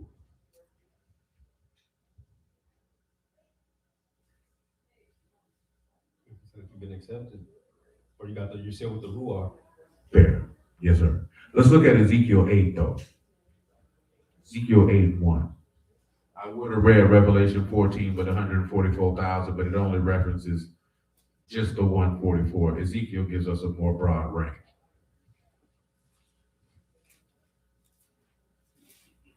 Saying it came to pass in the 6th year, in the 6th month, in the 5th day of the month, as I sat in my house, that the elders of Yehudah sat before me, that the hand of Yahuah Elohim fell there upon me. Then I beheld, and lo, a likeness as the appearance of fire, from the appearance of his loins even downward, fire, and from his loins even upward, as the appearance of brightness, as the color of amber. And he put forth the form of a hand, and took me by a lock of my head, and the Ruach lifted me up between the earth and Shamayim, and brought me into the visions of Elohim, to Jerusalem, to the door of the inner gate that looked toward the north, where was the seat of the image of jealousy, which provoked to jealousy. And behold, the esteem of Elohim of Yasharal was there, according to the vision that I saw in the plain. Then said he unto me, Son of man, lift up your eyes now the way toward the north. So I lifted up my eyes the way toward the north, and behold, northward at the gate of the altar. I think that's the wrong chapter. It might be chapter 9.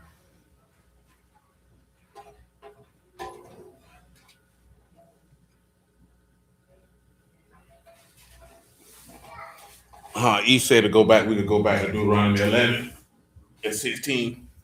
He mentioned, calling it the frontlets in regards to the prefrontal cortex. Remember I told you how they say one of them Fulio boys ain't had all his cortexes were damaged, or frontal lobes were damaged, all his lobes. That's unfortunate. Does 9-1 talk about the men being sealed? Yeah, I think it do. Go ahead. Say he cried also in my ears with a loud voice saying, cause them to have charge over the city to draw near, even every man with his destroying weapon in his hand. Behold, 6 men came from the way of the higher gate, which lie toward the north, and every man a slaughter weapon in his hand. One man among them was clothed with linen, with the writer's inkhorn by his side. They went in and stood beside the brazen altar. And the esteem of Elohim Yasharal was gone up from the cherub, whereupon he was to the threshold of the house. And he called to the man clothed with linen, which had the writer's inkhorn by his side. Yahuah said unto him, go through the midst of the city, through the midst of Jerusalem, and set a mark upon the foreheads of men. Do what? Set a mark upon the foreheads of the men that sigh and that cry for all the abominations that be done in the midst thereof. Remember how Peter wrote and said that, Yahuah know, Elohim know how to deliver the righteous with righteous Lot, who was vexed from the filthy conduct of the people around him. What does mark mean? Then you can come back to Deuteronomy 11:16.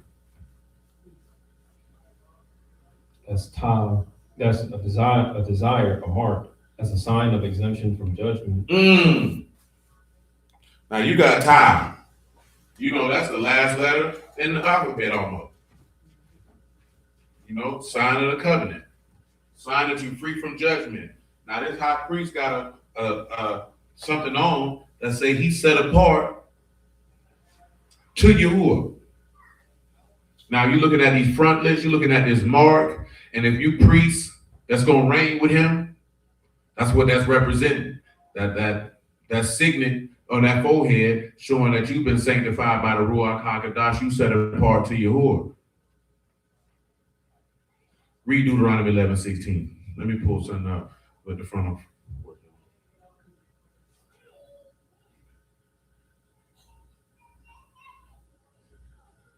And take heed to yourselves, that your heart be not deceived, and you turn aside and serve other gods and worship them.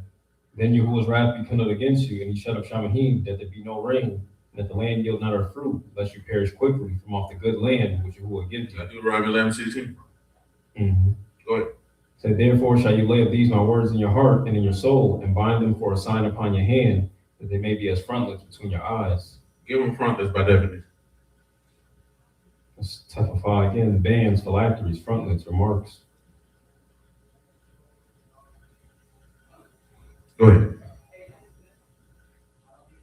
Now it tells you that your frontal cortex, or your frontal lobe, is the largest region of your brain. It makes up 40% of your cerebral cortex. It's described as the brain CEO.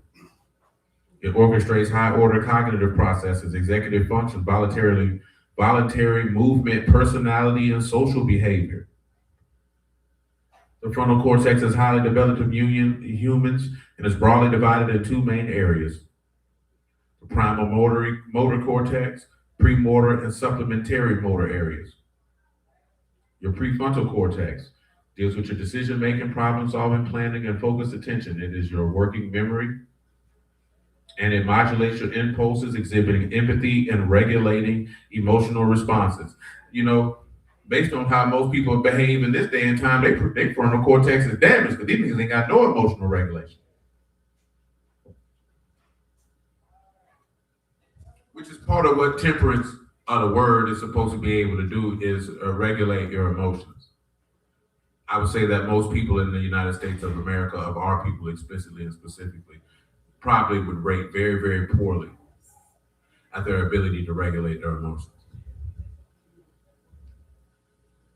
And meaning that you will allow whatever emotional state you in to spill out onto other people. Whether these people did something directly to you or not. Even if they did, I tell you this all the time. Exactly what Big Hud told me, man. You know what I'm saying? And I hold to this when I tell you that nobody should be able to trigger you. Someone being able to trigger you means that they have power over you. You hear those terms and you repeat it because you got people rehashing and rehearsing psychological terms with little to no insight, knowledge, wisdom, or anything as it relates to these terms. Now you co-opted them and now you move by them, because if you were in a clinician's office and they were talking about triggers, they would be talking to you about why certain things cause you to behave the way that you behave, so that they would no longer be triggers anymore, or so that you would be able to manage yourself if you did get triggered. Now these things are said as an excuse for improper behavior because they triggered me, which means that in actuality, you just acknowledge as a full-grown adult that you have no control over your impulses, your responses, your behavior, or your mouth, because this person said something and it made me mad, or this person said something and it took me back to this time period in my life. And just even as I said it, it sounds like a child. Because told me don't let people have power over you. When people have power over you to dictate how you behave and how you respond, they can move you on the chessboard however they wish. Because you've given yourself over to be used by them. We should only be giving ourselves over to be used by Yahuah, or used by Yahuah, and that's it. And he'll never trigger you with wickedness. So that should be no concern to you. So what does that mean? It goes back to the things that we even talked about last night. All those things that are filthy in the Kadash place, pick them up and remove them and cleanse the temple. Excessive phone, electronic, and gaming, side damages, and phone rules, that's probably a lot of people essentially making talking about. I can believe that. Obviously, being named. Oh, I can believe that. I can believe that. And I mean, I also know that's why so many people are socially awkward. You know what I'm saying? Just like I say that you have two worlds. You have the real world and then you have the internet. And most of the stuff that people say on the internet is not what you see in the real world. It's just like this here, right? You'll see a whole bunch of people, women on the internet say, I don't date broke men, come out here in the real world. All these hoes got a broke man. You know what I'm saying? You'll see dudes on the internet say, hey, I'm not going to mess with a woman with some churn, and he picked up a chick who got a 4 like she work at Wendy's. And he ain't got no churn. You got a lot of people, everybody on the internet say they rich. Whole time you seen him, that boy work at Albertsons. We don't even got Albertsons no more. So what that tell you? That boy ain't got no job. That boy work at Food Line. Know that Food Line, because we ain't even got one. The last one was on Dunn. I'm talking about Dunn on the end of Dunn that don't nobody go on. Yeah, 25 years ago. Yeah, man. Man, when that Food Line was over there, man, that was 2002, 2003. I thought they had one on Main Street. When you see the Food Line on Main Street, when you see the grocery store on Main Street, man, there ain't no grocery store been over there no 2012. Man, ain't no grocery stores on Main Street at all. You know how sad that is, man? There's no Main Street. This is the Main Street. Ain't damn grocery store on it.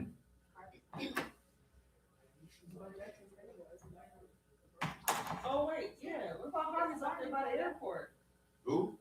There's a Harvey's by the airport, right? So you can But is that still Main Street or is it Highway 17? well, it's 17. I'm talking about it's 17. It's 17. Yeah, but that's so football field is not still there.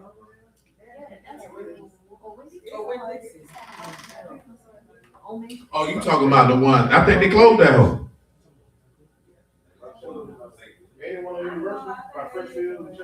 No, we talking about on Main. Cause I forgot, cause that was a Winn-Dixie back in the day. They talking about on like 44th, 48th and Main. I think it's still. That was a Winn-Dixie. I don't know if it's still 17 or. Now the Food Line was across the street. You know what I'm saying? But that Food Line been gone for a long time. I don't know how long that Winn-Dixie been gone, but I don't think it's there now though.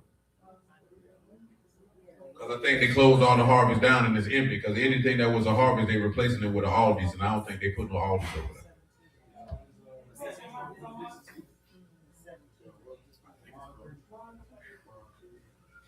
That's Oh, what yeah. it is.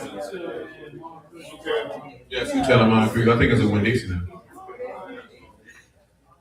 And that goes when it's on check, because they can close off on this, that they ain't gonna. It's still, Yeah, for the most part. It's still got the ones up there, like I said, way up on 17. Hey, you know that. They sold. Check, they just close. They did go bankrupt. They couldn't reopen a new one, but they did go bankrupt because they overexpanded. Way out there where IKEA is, I think there's still the Winn-Dixie over that way. Yeah, there ain't too many Winn-Dixies left because they definitely ain't in their old headquarters off Cassett. They definitely gone. Southeast Grocers. You know about that door? You don't know about Southeast Grocers? You just had some Southeast Grocers soda. That's how they did it dirty. They got rid of check and gave us Southeast Grocers. It definitely wasn't. Give us Dr. Grocers instead of Dr. Check. What's up with that?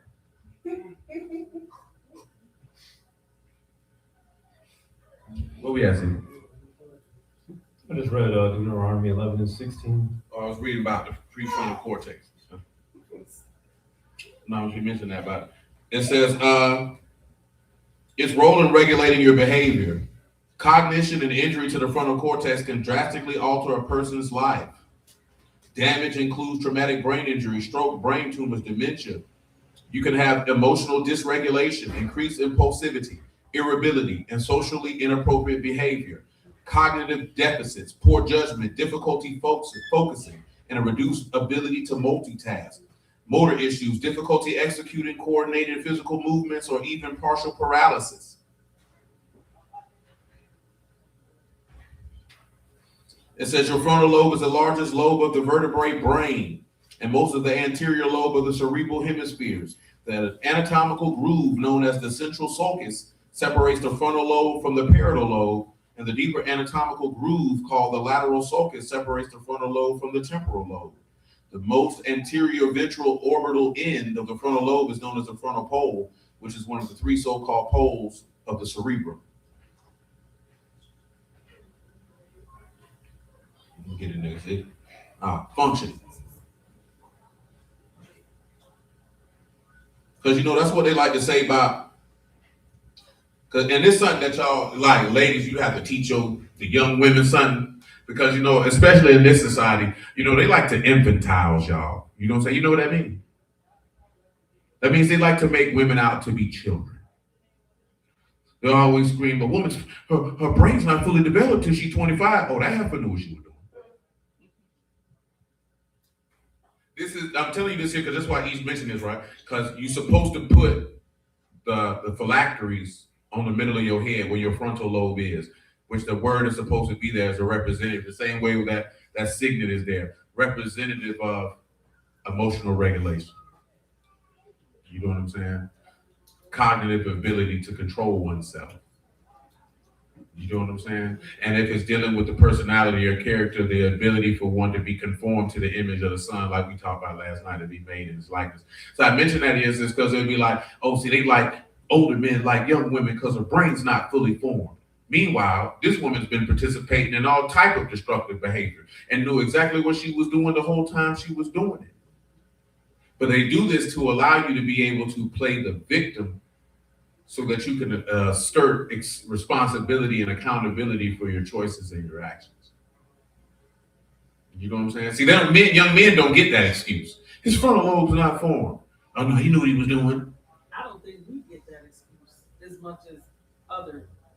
Yeah, black people don't get that excuse either. Yeah, I think others do. Now, of course, this is internet conversation. This ain't real life because y'all ain't met nobody in real life who told you, oh, your frontal lobe wasn't fully formed yet. Again, this is psychobabble from individuals who are incompetent nor qualified to speak on such matters. The same way that you see the term narcissist got thrown around and all these other terms that get thrown around from people who want, just like everybody say, we're just dealing with trauma, we gotta heal. You're not traumatized, you're an idiot. But it's better to say that you've been traumatized than to have the self-reflection and realize that you're an idiot. Or just to realize, you know what, some things don't go your way. That doesn't mean that you were traumatized. It just means that you didn't have the mental capacity or the spiritual, emotional, or mental fortitude to deal with difficult situations. So you said it traumatized you. But that didn't, trauma by definition means something that alters the way your brain works. Your mama not buying you a bicycle at 8 didn't alter how your brain worked. You're just a selfish, entitled brat. And you grew up to become a selfish, entitled adult brat. That's what happens. You know what I'm saying? I was telling them this the other day, like I said, man, like at men make a mistake, you don't tell that woman about herself enough. And I ain't talking about in a rude, disrespectful way. Like, you know that you shouldn't do that. This is why. This is how you go through life thinking that there's nothing wrong with you. See, men get told what's wrong with them by everybody every minute of the day. Every minute of the day. That's why when you run across men who think that they don't do nothing wrong, you can see that you would be more likely that he spent an inordinate amount of time around women. He wasn't around a lot of men, so men gonna tell you like, hey, you're not doing that right. Hey, you made a mistake here. You hear that. Now, you hear that from women too as a man. I'm just talking about there's some men who nobody ever told. That's why they haven't. Say most men don't end up having an entitled attitude. He has to have some level of ability that everybody want a piece of him. Like when you got athletes and they walk around and thinking, like you seen Adrian Braun in this video, he's supposed to grab his like, I didn't realize that nigga was that bad body. Boy, that's ridiculous. You seen that nigga? Boy, that nigga look like he finna have a baby. Oh, that's definitely alcohol and diabetes and coke. Because he's clearly on drugs. Hold on, what y'all coming in here for? They messed it up for everybody, so they don't have to come in. Send them niggas, send them all. Quietly, orderly. No, don't come in here looking ugly, because you should have regulated your peers.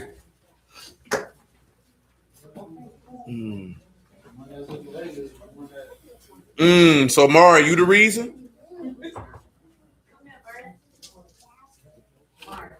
Sit down and be quiet. I don't want to hear nothing. I barely want to hear you breathe. Sit down, Jordan. Go sit with mother. Hey.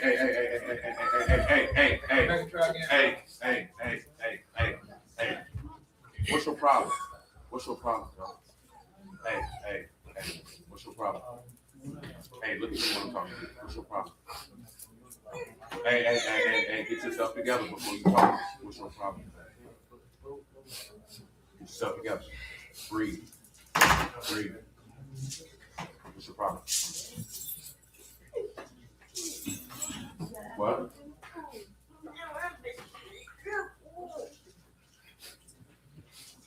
That didn't answer my question. What you crying for?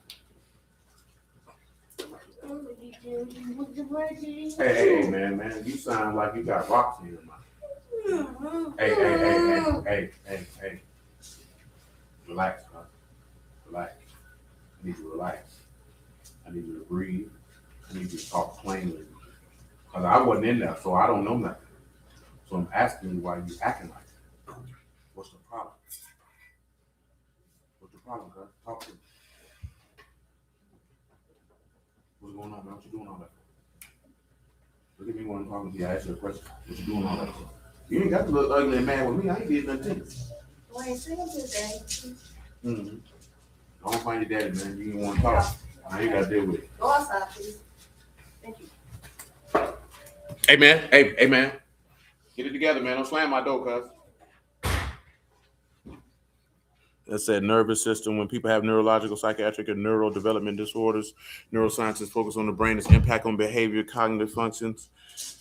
Not only is neuroscience concerned with normal function of the nervous system, but what happens to your nervous system. But like you said, right?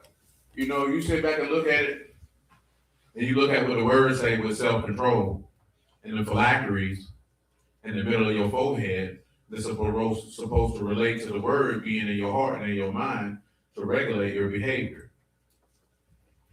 to have control. See, even when I want you to see with him, he's young. Most children don't have emotional regulation. You know what I'm saying? And that should be normal. I don't say that because you shouldn't expect a child to be able to know how to regulate their emotions. But because, at least with black people anyway, we don't really get children space to learn how to regulate their emotions. So you know what ends up happening? We become adults who don't know how to regulate our emotions. Regulating your emotions ain't just like in a situation like this him because he's scared he won't get in trouble. That's a different scenario because all kids don't act like that when they get in trouble. But I'm talking about the aspect of when you're angry, you don't know how to control it. When you're disappointed, you don't know how to control it. When you're frustrated, you don't know how to control it. When you're sad, you don't know how to control it. So those things can spill over and cause you to make life-altering decisions because you didn't know how to regulate yourself. Regulating yourself emotionally. Let's see what the clinical definition is. Oh, the way that you teach it is first and foremost, you have to have the ability to control yourself. One of the first things, like what I just did with him do all the time, is if you see they're upset with anybody, you don't try to talk to someone and impart information to them when they're visibly upset. So the first thing that you have to do is you have to calm them down. Because I've always told you, if I'm trying to impart some information to you, I need you in a mental space where you can receive it. So if you're upset, frustrated, angry, sad, and you're responding visibly, you're not going to hear anything I say. That's why black people get upset, because you want to tell him something, he's upset, and you expect him because you talking to him that he should be able to gather this. He's emotionally not there. You know what I'm saying? So there's no way that can happen. One of the best ways to teach emotional regulation is you have to be able to regulate your emotions, say, if your children upset you. Because if you fly off the handle emotionally, you have just taught them that I can fly off the handle emotionally. If little things aggravate you and you snap, then little things that aggravate them, they're going to snap.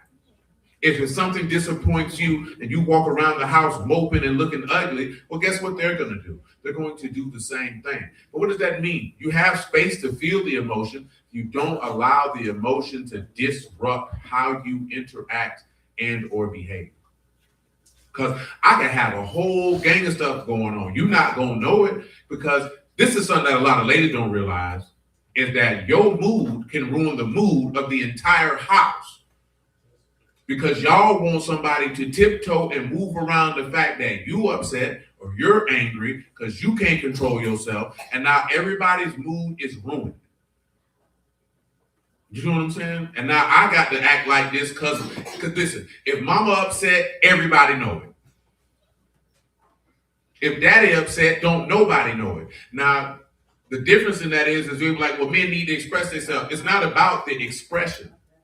It's one thing to say, baby, I'm upset. It's one thing as a woman to say, I'm upset, I'm angry. Here's a key component of emotional regulation. I could have upset my mama, y'all have mercy on her soul. And if I said something to her, matter of fact, I just seen one of my homegirls who be in Grand Rising post this here. She was like, a couple could have a disagreement at 2:00 and then cancel 6:00 dinner plans. How the hell does one disagreement remove compassion, love, and all that because you upset? That means you don't know how to control yourself and you have the mind of a child. Because the disagreement is not going to set me off going, I don't want to talk to her anymore. I don't want to be around her anymore. I'm a grown goddamn man. Okay, we had a disagreement. Is you finna come eat or what? But you know what a lot of ladies are thinking? He doesn't care. He doesn't. No, I'm not finna let that ruin my day, man. Disagreements happen. That's life, nigga. But I'm saying things of this nature, children observe that. They see that. They're going to emulate it. Because you can't control yourself. Because you allow whatever you're feeling in whatever moment to dictate how you behave. And what is that reference word-wise? If you have this signet on your forehead, that means Kadash to Yahuah. And one of the elements that who Yahuah is that he's merciful and gracious and long-suffering. That means you would have the ability to exhibit that even if someone upsets you, because that's what long-suffering means by definition. So you mean a disagreement or a situation removes the love because you upset? I mean, you don't have no control of yourself. It's plenty of times when women be like, I don't really care to do X, Y, Z because of your behavior. But if I say, Mama, I love you, she's just not going to be like, yeah, okay, I'm upset. I'm not going to say that back. I still love you, son. You're just getting on my nerves. You can't let your emotions do that because that's why they behave that way over time. You know what I'm saying? Not when they're 2, 3, 4 years old, because they're gonna behave the way that they behave. You know what I'm saying? But let's look at emotional regulation by definition.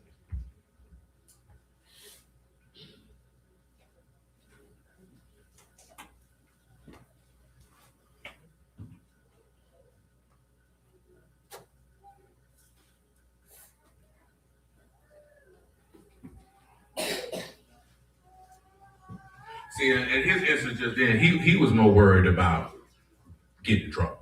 No, no, I can't say that. He's like that anyway, even when he's not. No, I know it, but I mean that's what he expressed. So that's the only reason I'm saying that. You know, oh, I already know it. I've known his whole life. That's what he always do. Look, you look at ugly for doing all that huffing and puffing, but in that instance, he thinking he's gonna get in trouble. So that's the only thing he was concerned with. Cause I was gonna say to him like, why do you do this?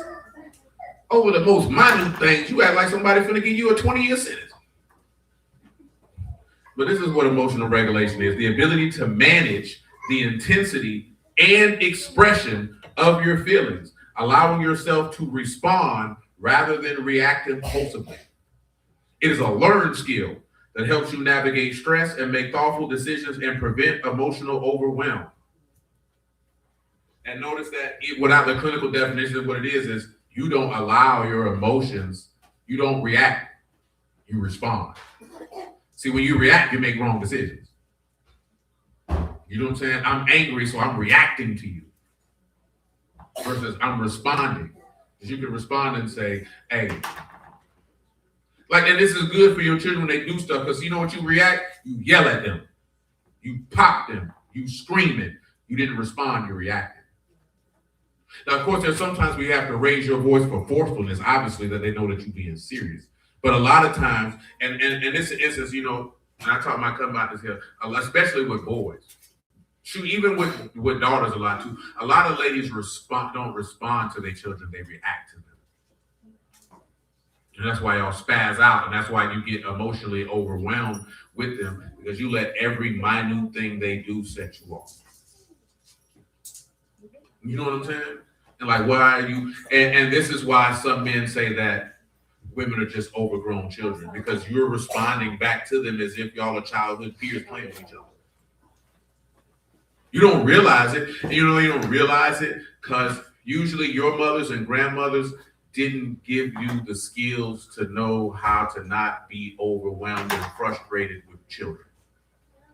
That's why when you hear men say it's not hard to deal with children, you be like, no, yeah, it is. It's because we do not react to them. We respond to them, and we measure whatever they've done according to the level of seriousness that we determined of their action. You see what I'm saying? And also, like I said, with my children, they like to throw their toys around, not pick them up.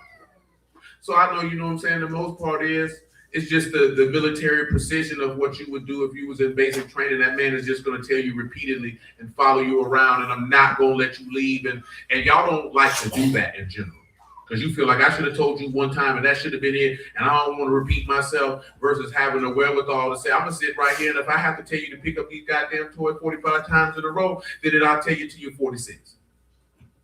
The reason why I say that, because once the child can see that they can get an emotional reaction out of you, they're always going to do it.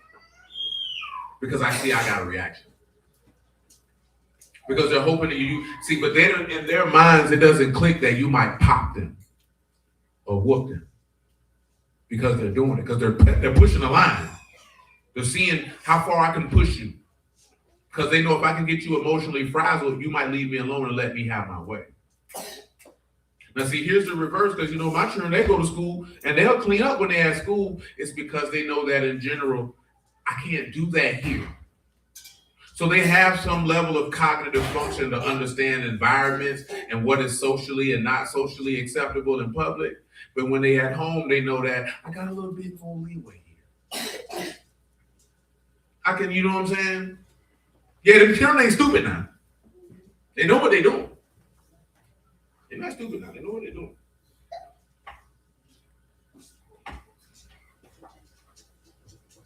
Hold on.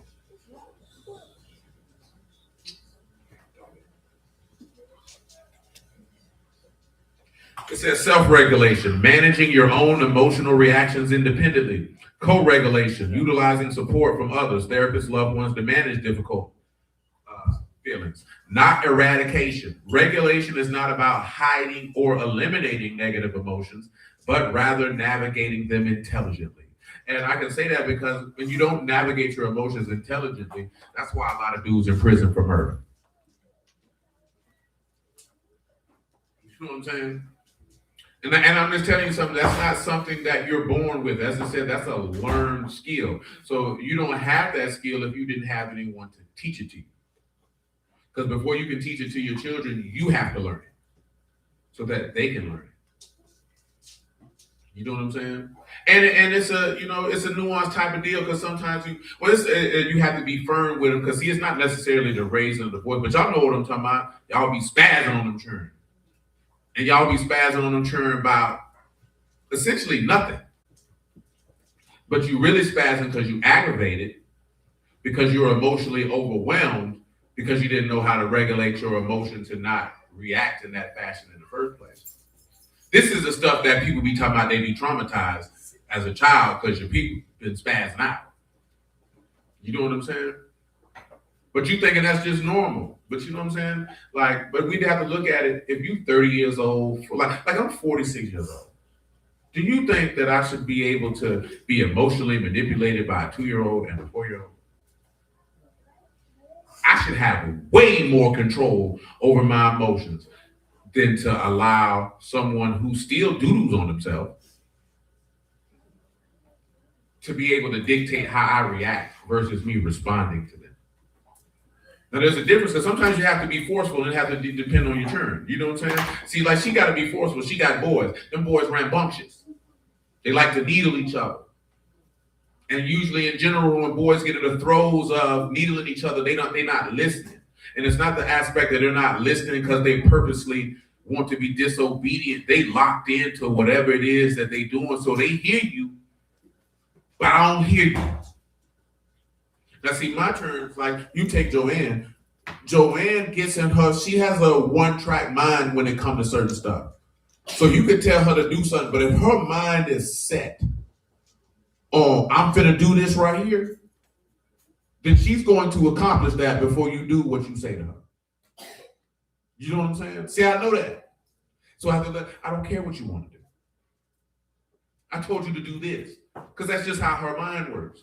So that's a part of emotional regulation because you have to know who you're dealing with. So if you know who you're dealing with, now this is something I learned at a very young age. If you know what somebody gonna do before you do it and you let them get upset, that's reflective on you. So if I know what Joanne gonna do before she do it, if I know what Jamal gonna do before he do it, if I know what Doris gonna do before she do it, if I know what this man over here, how am I getting mad? That means I'm supposed to already have a strategy to how I'm going to respond to you versus reacting to you. Because I already know, listen, so your man is chess, it ain't checkers. So that means if you already know what they're going to do beforehand, you don't know how to move the pieces on the board to get your desired result, you just reacted, that means you're on the same level as them. That ain't just for no children now.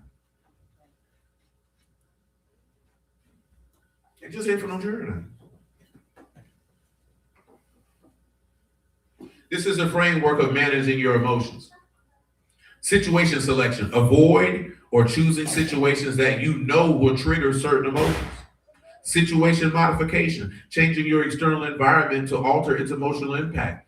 Attentional deployment. Using distraction or focused concentration to shift your mind away from a trigger. Cognitive change. Use cognitive reframing to change how you think about a situation. Viewing a failure as a learning opportunity. Response modulation. Managing the physical behavioral output of an emotion, such as taking deep breaths instead of yelling. Practical skills for dialectical behavior therapy. Stop skills. Stop. Take a step back. Observe what is happening. Proceed mindfully. Opposite action. Identifying emotion like fear or anger and deliberately engaging in the opposite behavior, approaching instead of avoiding to shift the feeling. Please skill. A biological foundation for emotional control. Physical illness. Treat it. Eat balanced meals, avoid mood altering substances, sleep well, exercise daily, cope ahead, mentally rehearsing how you will handle an upcoming stressful situation before it happens. Now I can say, like, when they say the visualizing part, that's something athletes get taught early. That, if you're nervous about a particular game, to visualize the game before you play it. Or what world-class powerlifters get taught. Visualize picking up the weight before you lift it. You know what I'm saying? But that take a step back and take a breath. That's the biggest thing, man. Chill out. Because again, you have to measure your response based off of what's occurring in front of you. Does this response really require all of that? It don't. It don't. Because listen, if men didn't have, let me say not all men, because most men don't. If a man doesn't have emotional regulation, that's how children and women get beat. Because the stress, and when I say get beat, I'm not just talking about physically, mentally, emotionally, verbally, physically, all of that. Because the stresses of life that are falling on his shoulders, because he don't know how to regulate himself, he gonna take it out on his family.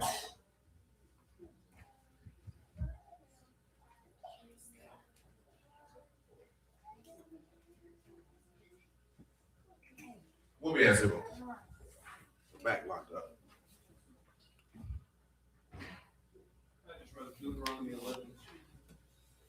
Okay, we good with that. So, you left the remote in? Right now. Go back to Exodus 28. What verse?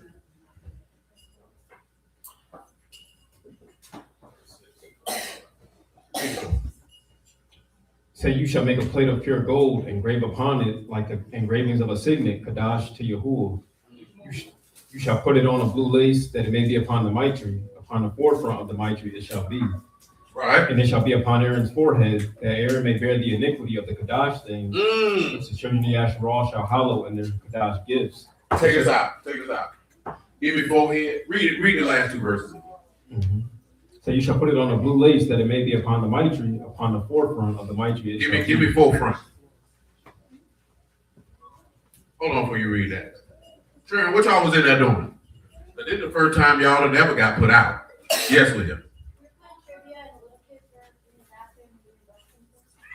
Who broke something in the bathroom?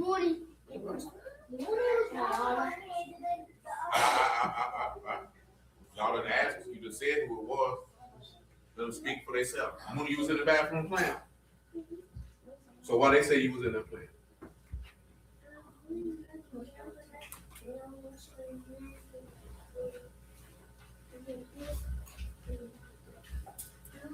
Nah.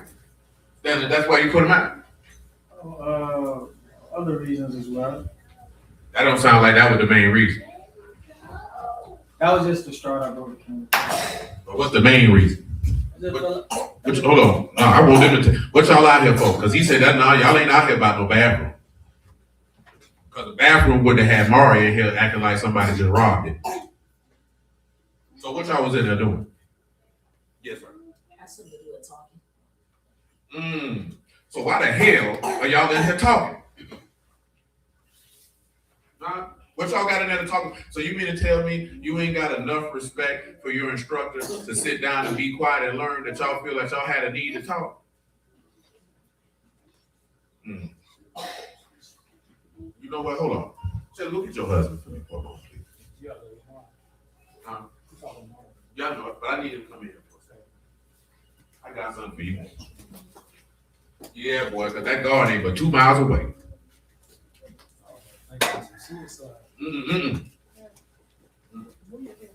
I need them to do some phone work.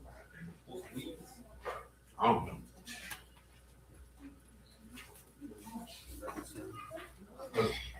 Some of y'all in here too old for that.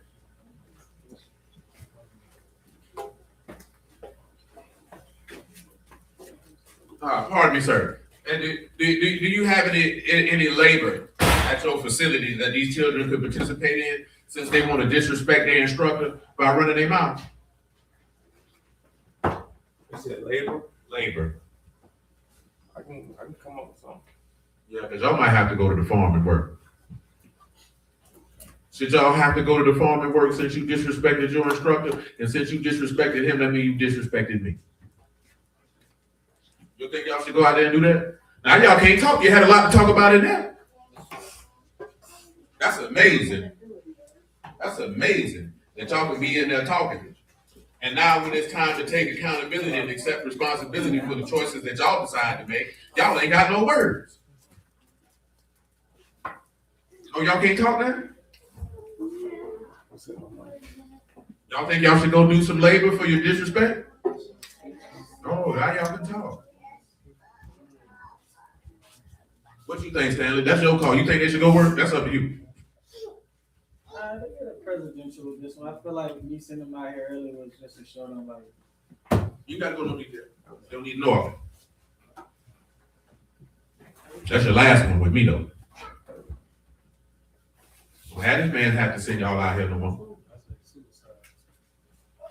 Oh, now what y'all should do with your individual children is your prerogative. But as a group, y'all better learn to regulate yourself and distance yourself from people who out of pocket. Because if one go down, you all going to jail.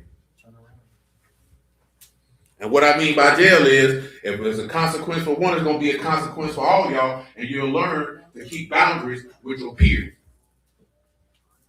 Because see, I've known all of you for most of your life, so I know all y'all was in there skinning and grinning, talking and laughing, being disrespectful and not paying attention because you feel like you can. Now see, I got a summer curriculum for y'all, and I dare you to try me, boy, because I got something for you, nigga.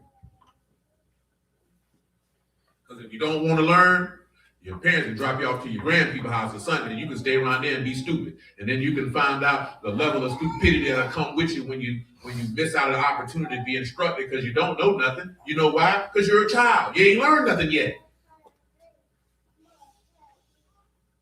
You got somebody taking time out their day, and this is the crazy part. Do y'all go to school playing around like that? Huh? You be in the classroom talking? I'm talking to Leah. I'm not laughing. You be in there talking? You still in school? That's unfortunate. What about you, son? You be in there talking? You be in your classroom talking? Then why you gonna come in here and do it? You be in your classroom talking? You back point that ain't nothing to be proud of. What about you? Yeah, I know you was gonna be honest. Who you be in there talking to? You know who you be talking to. What that name is? You want to protect their name. You be in there talking at the house? No, don't lose. Don't go with all that. I know you be in there talking. There you go. You don't talk.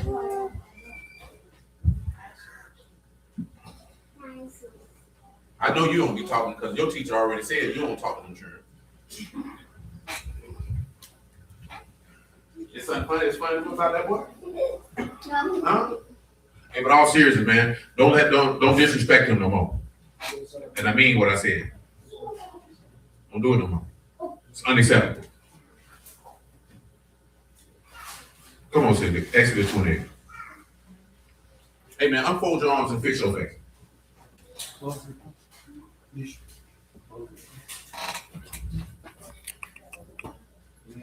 Mother Sharona said y'all need to make Stanley proud. She said she's disappointed in your conduct and behavior and you need to do better. She ain't say it, but I said it for her. Go ahead. Forefront, you got Panim and you got Move. Just means in front of.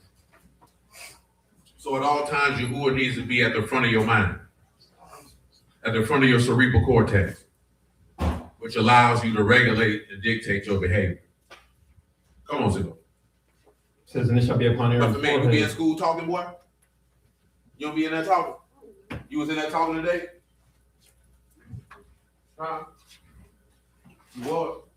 You wasn't? Kind of. Ain't no kind of. You was talking when you wanted to. You don't know.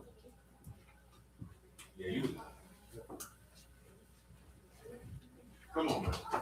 Say, it shall be upon Aaron's forehead, that Aaron may bear the iniquity of the Kadash things, which the children of Yasharal shall hallow in their Kadash gifts. It shall be always upon his forehead, that they may be accepted before Yahuah. The name of Yahuah will always be at the front of his mind. that they might be accepted by Yahuah. And he lifts up the punishment for the people.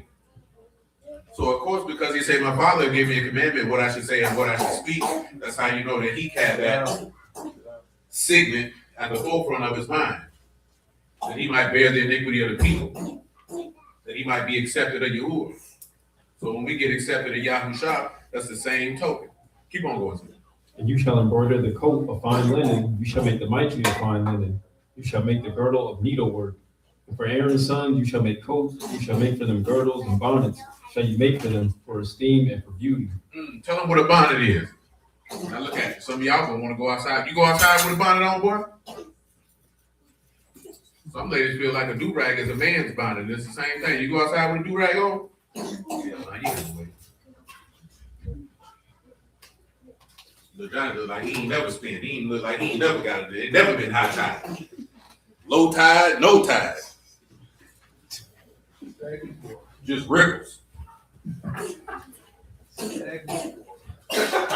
Stagnant water. Yeah, pee in that water. This old 1998 New York City nigga, man, walking around with a do-rag on his head. Well, you wear the two-tone do-rag outside, boy. No, you ain't walk around with the two-tone do-rag on, blood.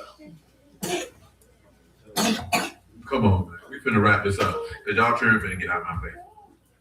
It says, Migba'ah, that is a turban or headgear. Headgear. Now see, the turban is different from the mitre.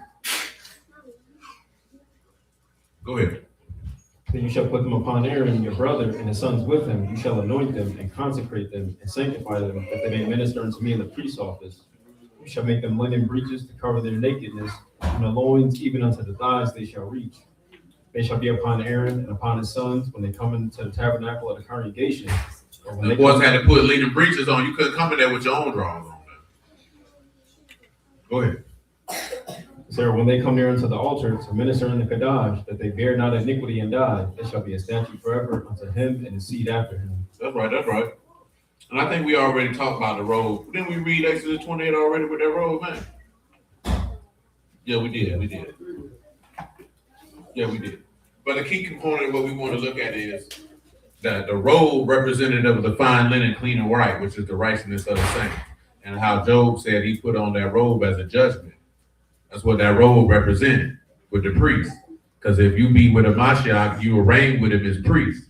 Second death don't have no power. Of course, the signet on the mitre, Kadash to Yahuah, that you have at the front of your mind, that you always are set apart to Yahuah. Those two are the things. I was going to do the candlestick, but you know, the mitre and the robe was good enough. So, hallelujah for Yahushua in the word. So check this out. That does not mean move children, look at each other, talk, because I promise you, you're not going to come in here and talk. No. Absolutely not. As most of you already know, y'all willing, June 26th. You know what I'm saying? And that's going to be, we'll probably still come up here that night. It depends on how many people from out of town will show up. Y'all willing? We had a flyer done sooner rather than later. Then June 27th, we'll have service in the daytime with concerts that evening. And the 28th, time still to be determined, to have a cookout at the garden. You know, if you know any crews that congregate in Jacksonville, Florida, if you on this stream and you in Jacksonville, Florida, you know what I'm saying? You come on through. Ain't gonna cost you nothing. So like I said, we're not in the music business. Plus, we gonna be in here, so you can't charge nobody. Even though this used to be a club at one point in time in history, you can't charge nobody no cover charge to come in here for the Lord. That's crazy. No, I mean being serious. You know, a lot of brothers charge for events of that nature, not because they don't be in sanctuaries, they be in buildings. You know, arena, not arena. Well, some of them, the boys in Detroit, in an arena, try to cover the cost for that. So it's possible that we can do. Alicia had an idea for fundraiser for selling baked goods and possibly a photo booth if Leah or Dwight had the desire and the camera to do so.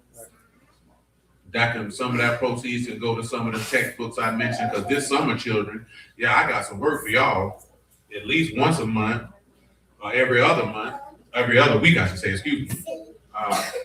We'll cease service a little earlier so that you can be instructed on things outside of a biblical framework. Meaning, I'm about to tell you, you just wait. Rude. So what does that mean? That means things that pertain to a geopolitical level, things that pertain to not necessarily obscure Black history, but not the Black history characters that you commonly know. You know who Mega Evans is? He's a normally bred. I don't even know. They probably don't teach y'all nothing. But I'm not going to come with y'all without Max and Martin Luther King. Yeah, that's why I just thought about that. Then also we want to go through some Black history that's pertinent to the city that you live in. You know what I'm saying? I had already mentioned to your parents that Lord willing this summer, because Mustard's already been. But when y'all get out of school, that all the children go to the Ritz Museum. How many of y'all ever heard of the city Harlem, New York? Well, the city that you live in was originally where Harlem is now. And all the people, how many of you children know what the Harlem Renaissance is? What's the Harlem Renaissance, Jordan? Speak up. No, it's not a museum.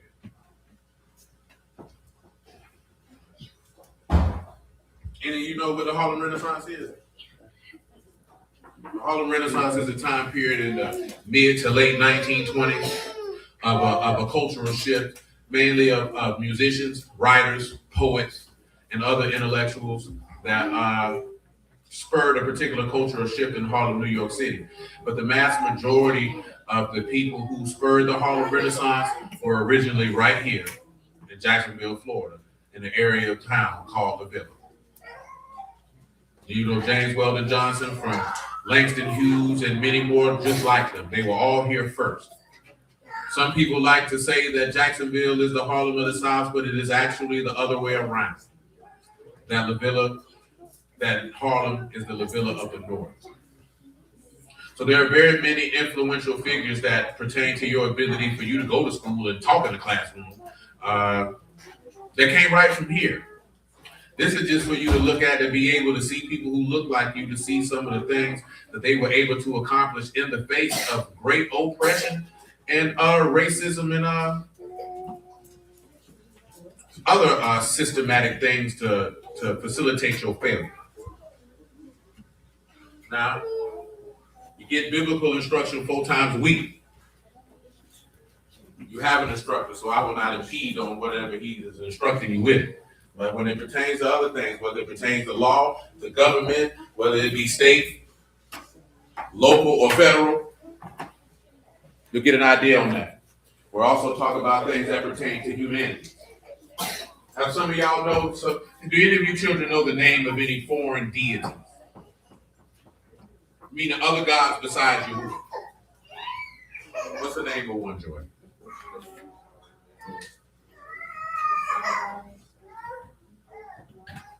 Rob, what you got? Buddha, what you got, When we're dealing with humanity, let me explain something to y'all. You see this funny looking white man on the screen, turn?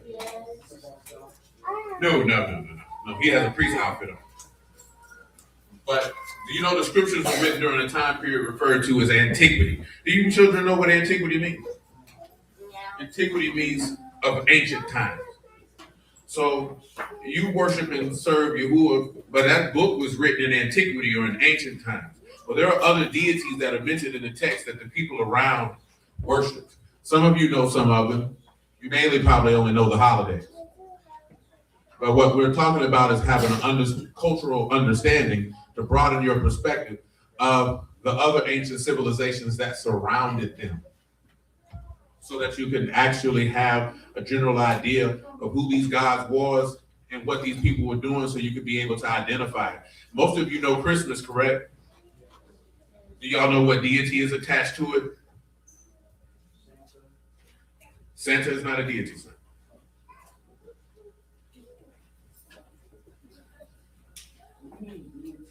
That means a God.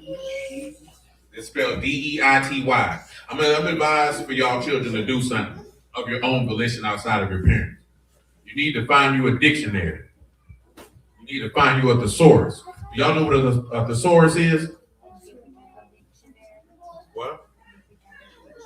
What's that? No, a thesaurus is not a dictionary.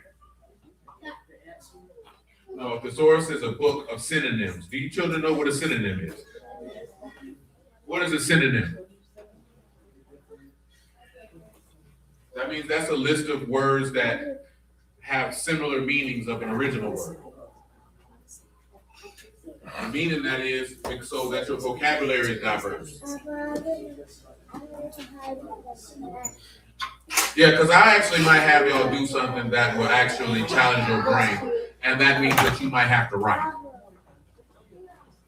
Hmm? No, I mean, because I was talking to Mama Steph about this. You know what I'm saying? In regards, she was talking about, writing. Writing forces you to expand your vocabulary, and it forces you to learn how to express yourself. You know what I'm saying? Because if anybody's written before, you know that there's two things that you would have handy if you were serious about what you were writing, and that's a dictionary and a thesaurus. And they probably don't have y'all do that in school anymore. Because the inability to communicate will also hinder your ability to be able to comprehend, and it will also enhance your ability to be manipulated.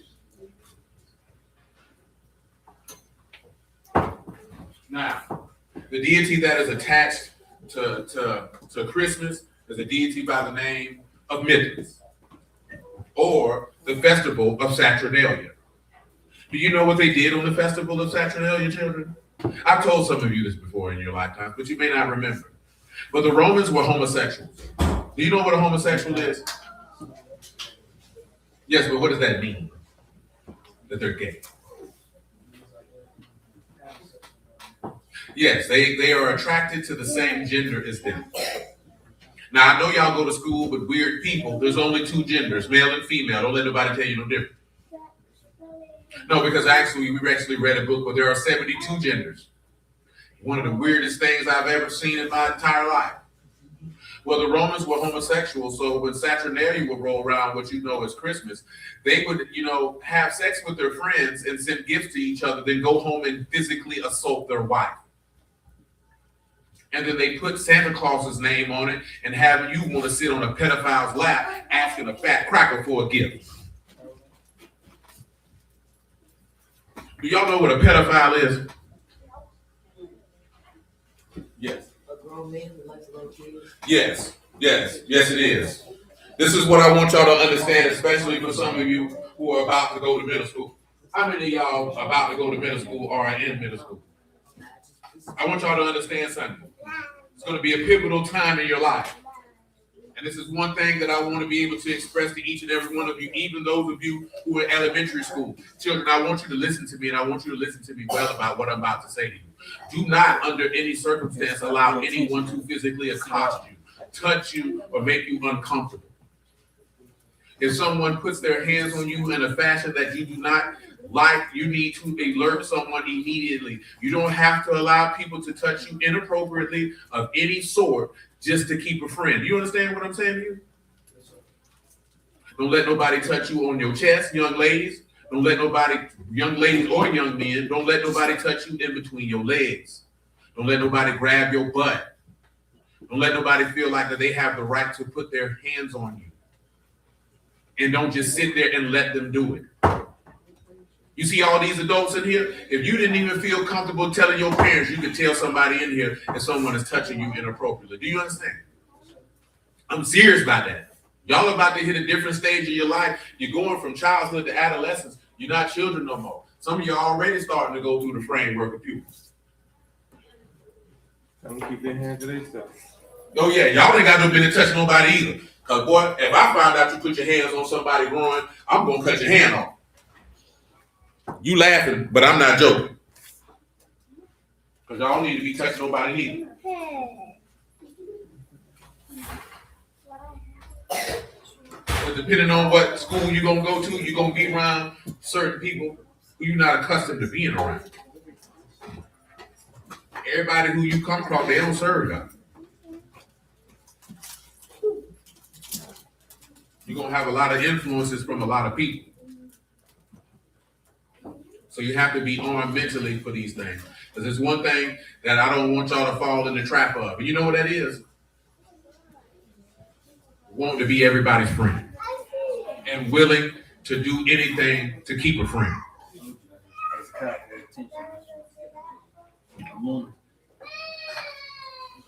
So with some other things also, you know, if any of your parents have ideas of certain things outside the biblical framework that they would believe will be vital for y'all to get schooled on this summer, they can definitely bring that forward and we can make sure that it's done.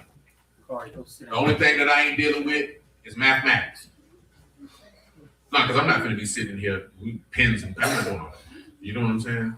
But if it comes down to science, biology, history, things of that nature, government, politics, humanities, yeah, we can talk about all that. That's fine. You know what I'm saying? I have no problem with that. You know what I'm saying? I don't want y'all to go through these 60 days and not being in school or quote unquote, your mind just being dormant. Now, I had talked to some of y'all parents about, you know, making sure that we can narrow down what some of the, you know, historical black monuments are in this city so that you will go see them. So you can understand who you are and what you come from. Why you've been in this God-forsaken country. Because you get taught about who you are, where you come from scripturally when you hear. But see, it's something me and my homeboys used to say. It was a movie called The Renaissance Man. We used to say, I'm a Renaissance man myself. You know about that? That means that's being a well-rounded individual. The ability to have an understanding of the world and the cultures that are around you. Because see, young men, let me tell y'all something. You know the reality of life for y'all? You're the biggest enemy on this land. The people hate you and they fear you. And the one thing that they don't want you to ever be is to have the ability to think. Yes.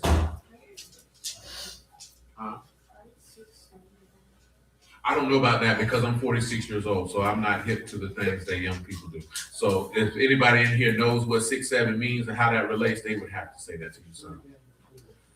So that represents a gang. You know what a gang is? It's a bunch of criminal degenerates. And do you know what these criminal degenerates like to participate in, son? Sexual immorality, murder, narcotics abuse, alcohol abuse. What else you say? Stealing, yeah. Physical violence, fights, and things of this nature. You know what you got to do sometimes to join a gang? You got to let 15 dudes beat you up for about 60 seconds. There's a podcaster who just got arrested. But you know what he got arrested for? For DPing a 51-year-old gang member. They beat the man to death. He's 51. Bro, can't nobody DP me at 51, man. I'm going to see my grandchildren. Leave me alone.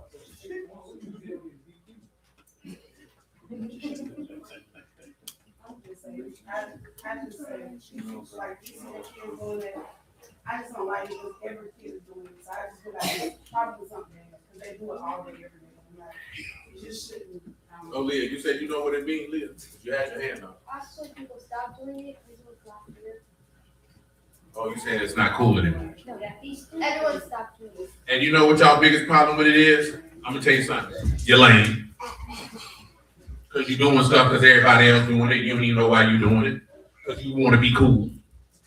You never thought to yourself, I'm gonna say 6'7" because my friend's saying 6'7". Yeah, you lame. That fosters group thing. That's cattle mentality. Just because everybody else doing stuff doesn't mean that you have to participate. Especially if you don't know why they're saying it. You have to have the ability to think on your own. See, I ain't gonna tell you that makes you a leader. Because that doesn't make you a leader. That means you have to know how to think.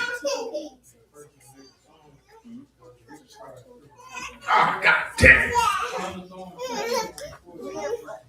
Oh, so this comes from a record. How many of you children knew that you saying 6'7" came from a song? So all y'all knew that. And what are the lyrics to the song?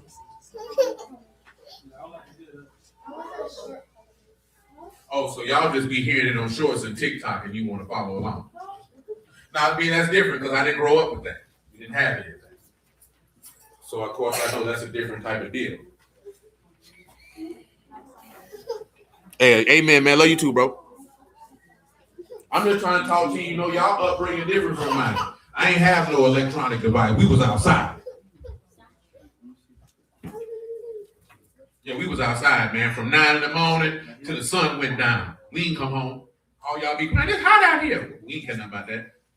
Y'all cried by going outside. We cried by having to come back inside. We didn't want to come back in the house.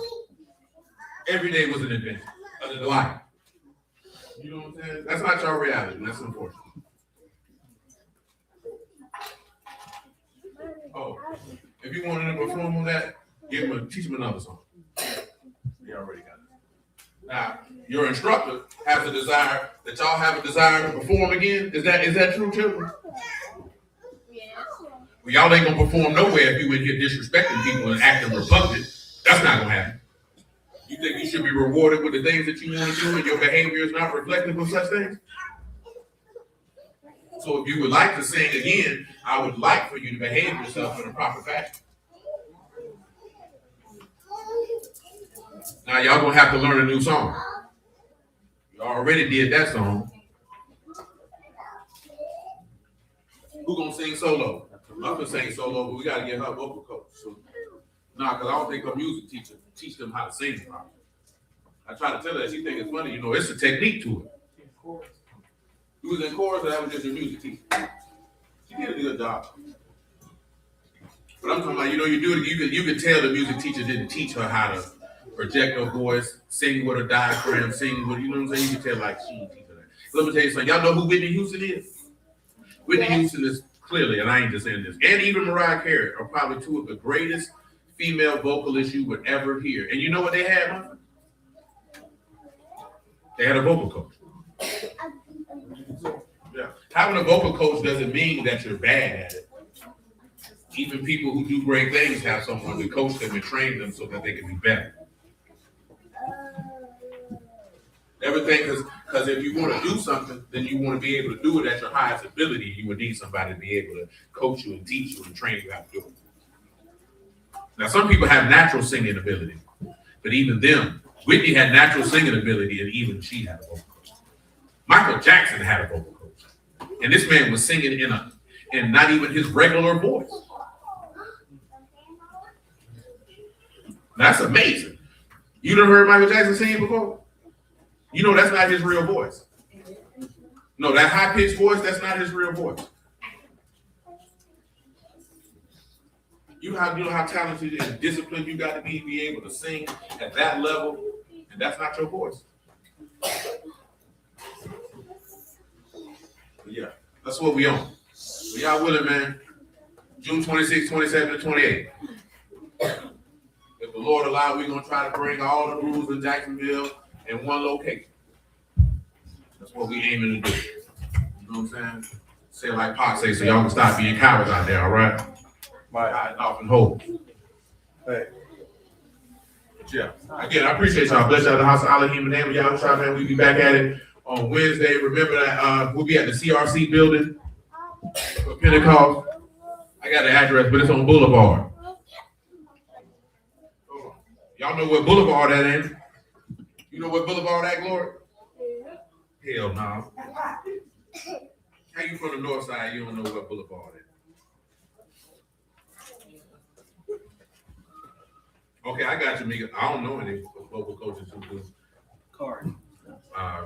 like that, but you can find out though. Very something. Holy, Homium. HO, the atomic number 67. These people crazy. Hold on, let me pull his address up.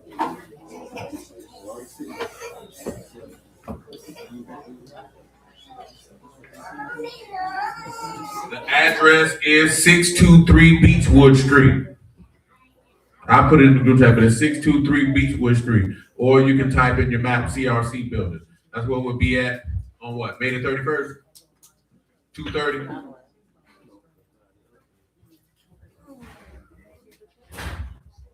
So remember, for Pentecost, instead of 1, we'll be starting at 2:30.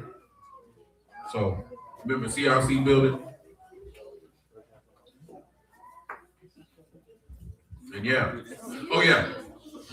That was what I was going to mention. And then in the month of July, we're going to have a kickball game. We're going to try to do a fundraiser for the kickball game. When it comes to fundraising ideas, you can try to direct them to Kalisha, but she probably finna have a baby, so you might have to tell me, and then I can send it to her. Because, you know, she might be in labor and whatnot. Tomorrow, my stomach hurt. But really, she got a boo-boo. She ain't have no baby. You know what I'm saying? So, it either could be July 5th or July 12th, if the Lord allows. Like I said, if you got certain things or ideas, because, you know, we can raise certain funds, they can buy some of the books for the stuff they did with over the summer, have funds for other type of stuff. Also can have funds for us to be able to do quarterly barbecues and or similar to the things that we do on Atonement. Y'all already know what that is. I ain't got to go into detail. You know what I'm saying? Because considering since we in this facility, like say for Atonement, it can make it easier for the ladies to do what they do here. You know what I'm saying? If it's stuff to gather it up, and it already has us pretty much where we would be at anyway. So that'll make the execution of that much easier. What day did I say Atonement? For the 28th, man. For September. Now we would have to get with him to see if he would allow us, because I think that's going to be on a Monday. Start on the 29th. The 29th, that's going to be on a Tuesday. So we would have to get with him to see if he'd open it up for allow us to be able to do that and then slide on out. And or possibly, well, we'll see how it goes. Or we might have to continue doing it as we've been doing it because how that coincides. But nevertheless, so the children are old enough for kickball. It's enough adults now. You ain't got no excuse. Now, what you laughing for? We just have to narrow down what field we would do it at. And then, yeah, rock it out like that. You ready? Muffin Man, you want to play kickball, boy? What about you, Leah? You play kickball? What about you, Joy? You play kickball, Christian? What about you, Isaiah? You ready for that? You scared? All right, y'all. We out here.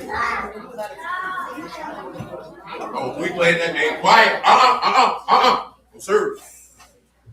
Oh, we played that game. That was about 7 years ago. Shalom, Sister Redeemer. Oh, facts. I heard that record too.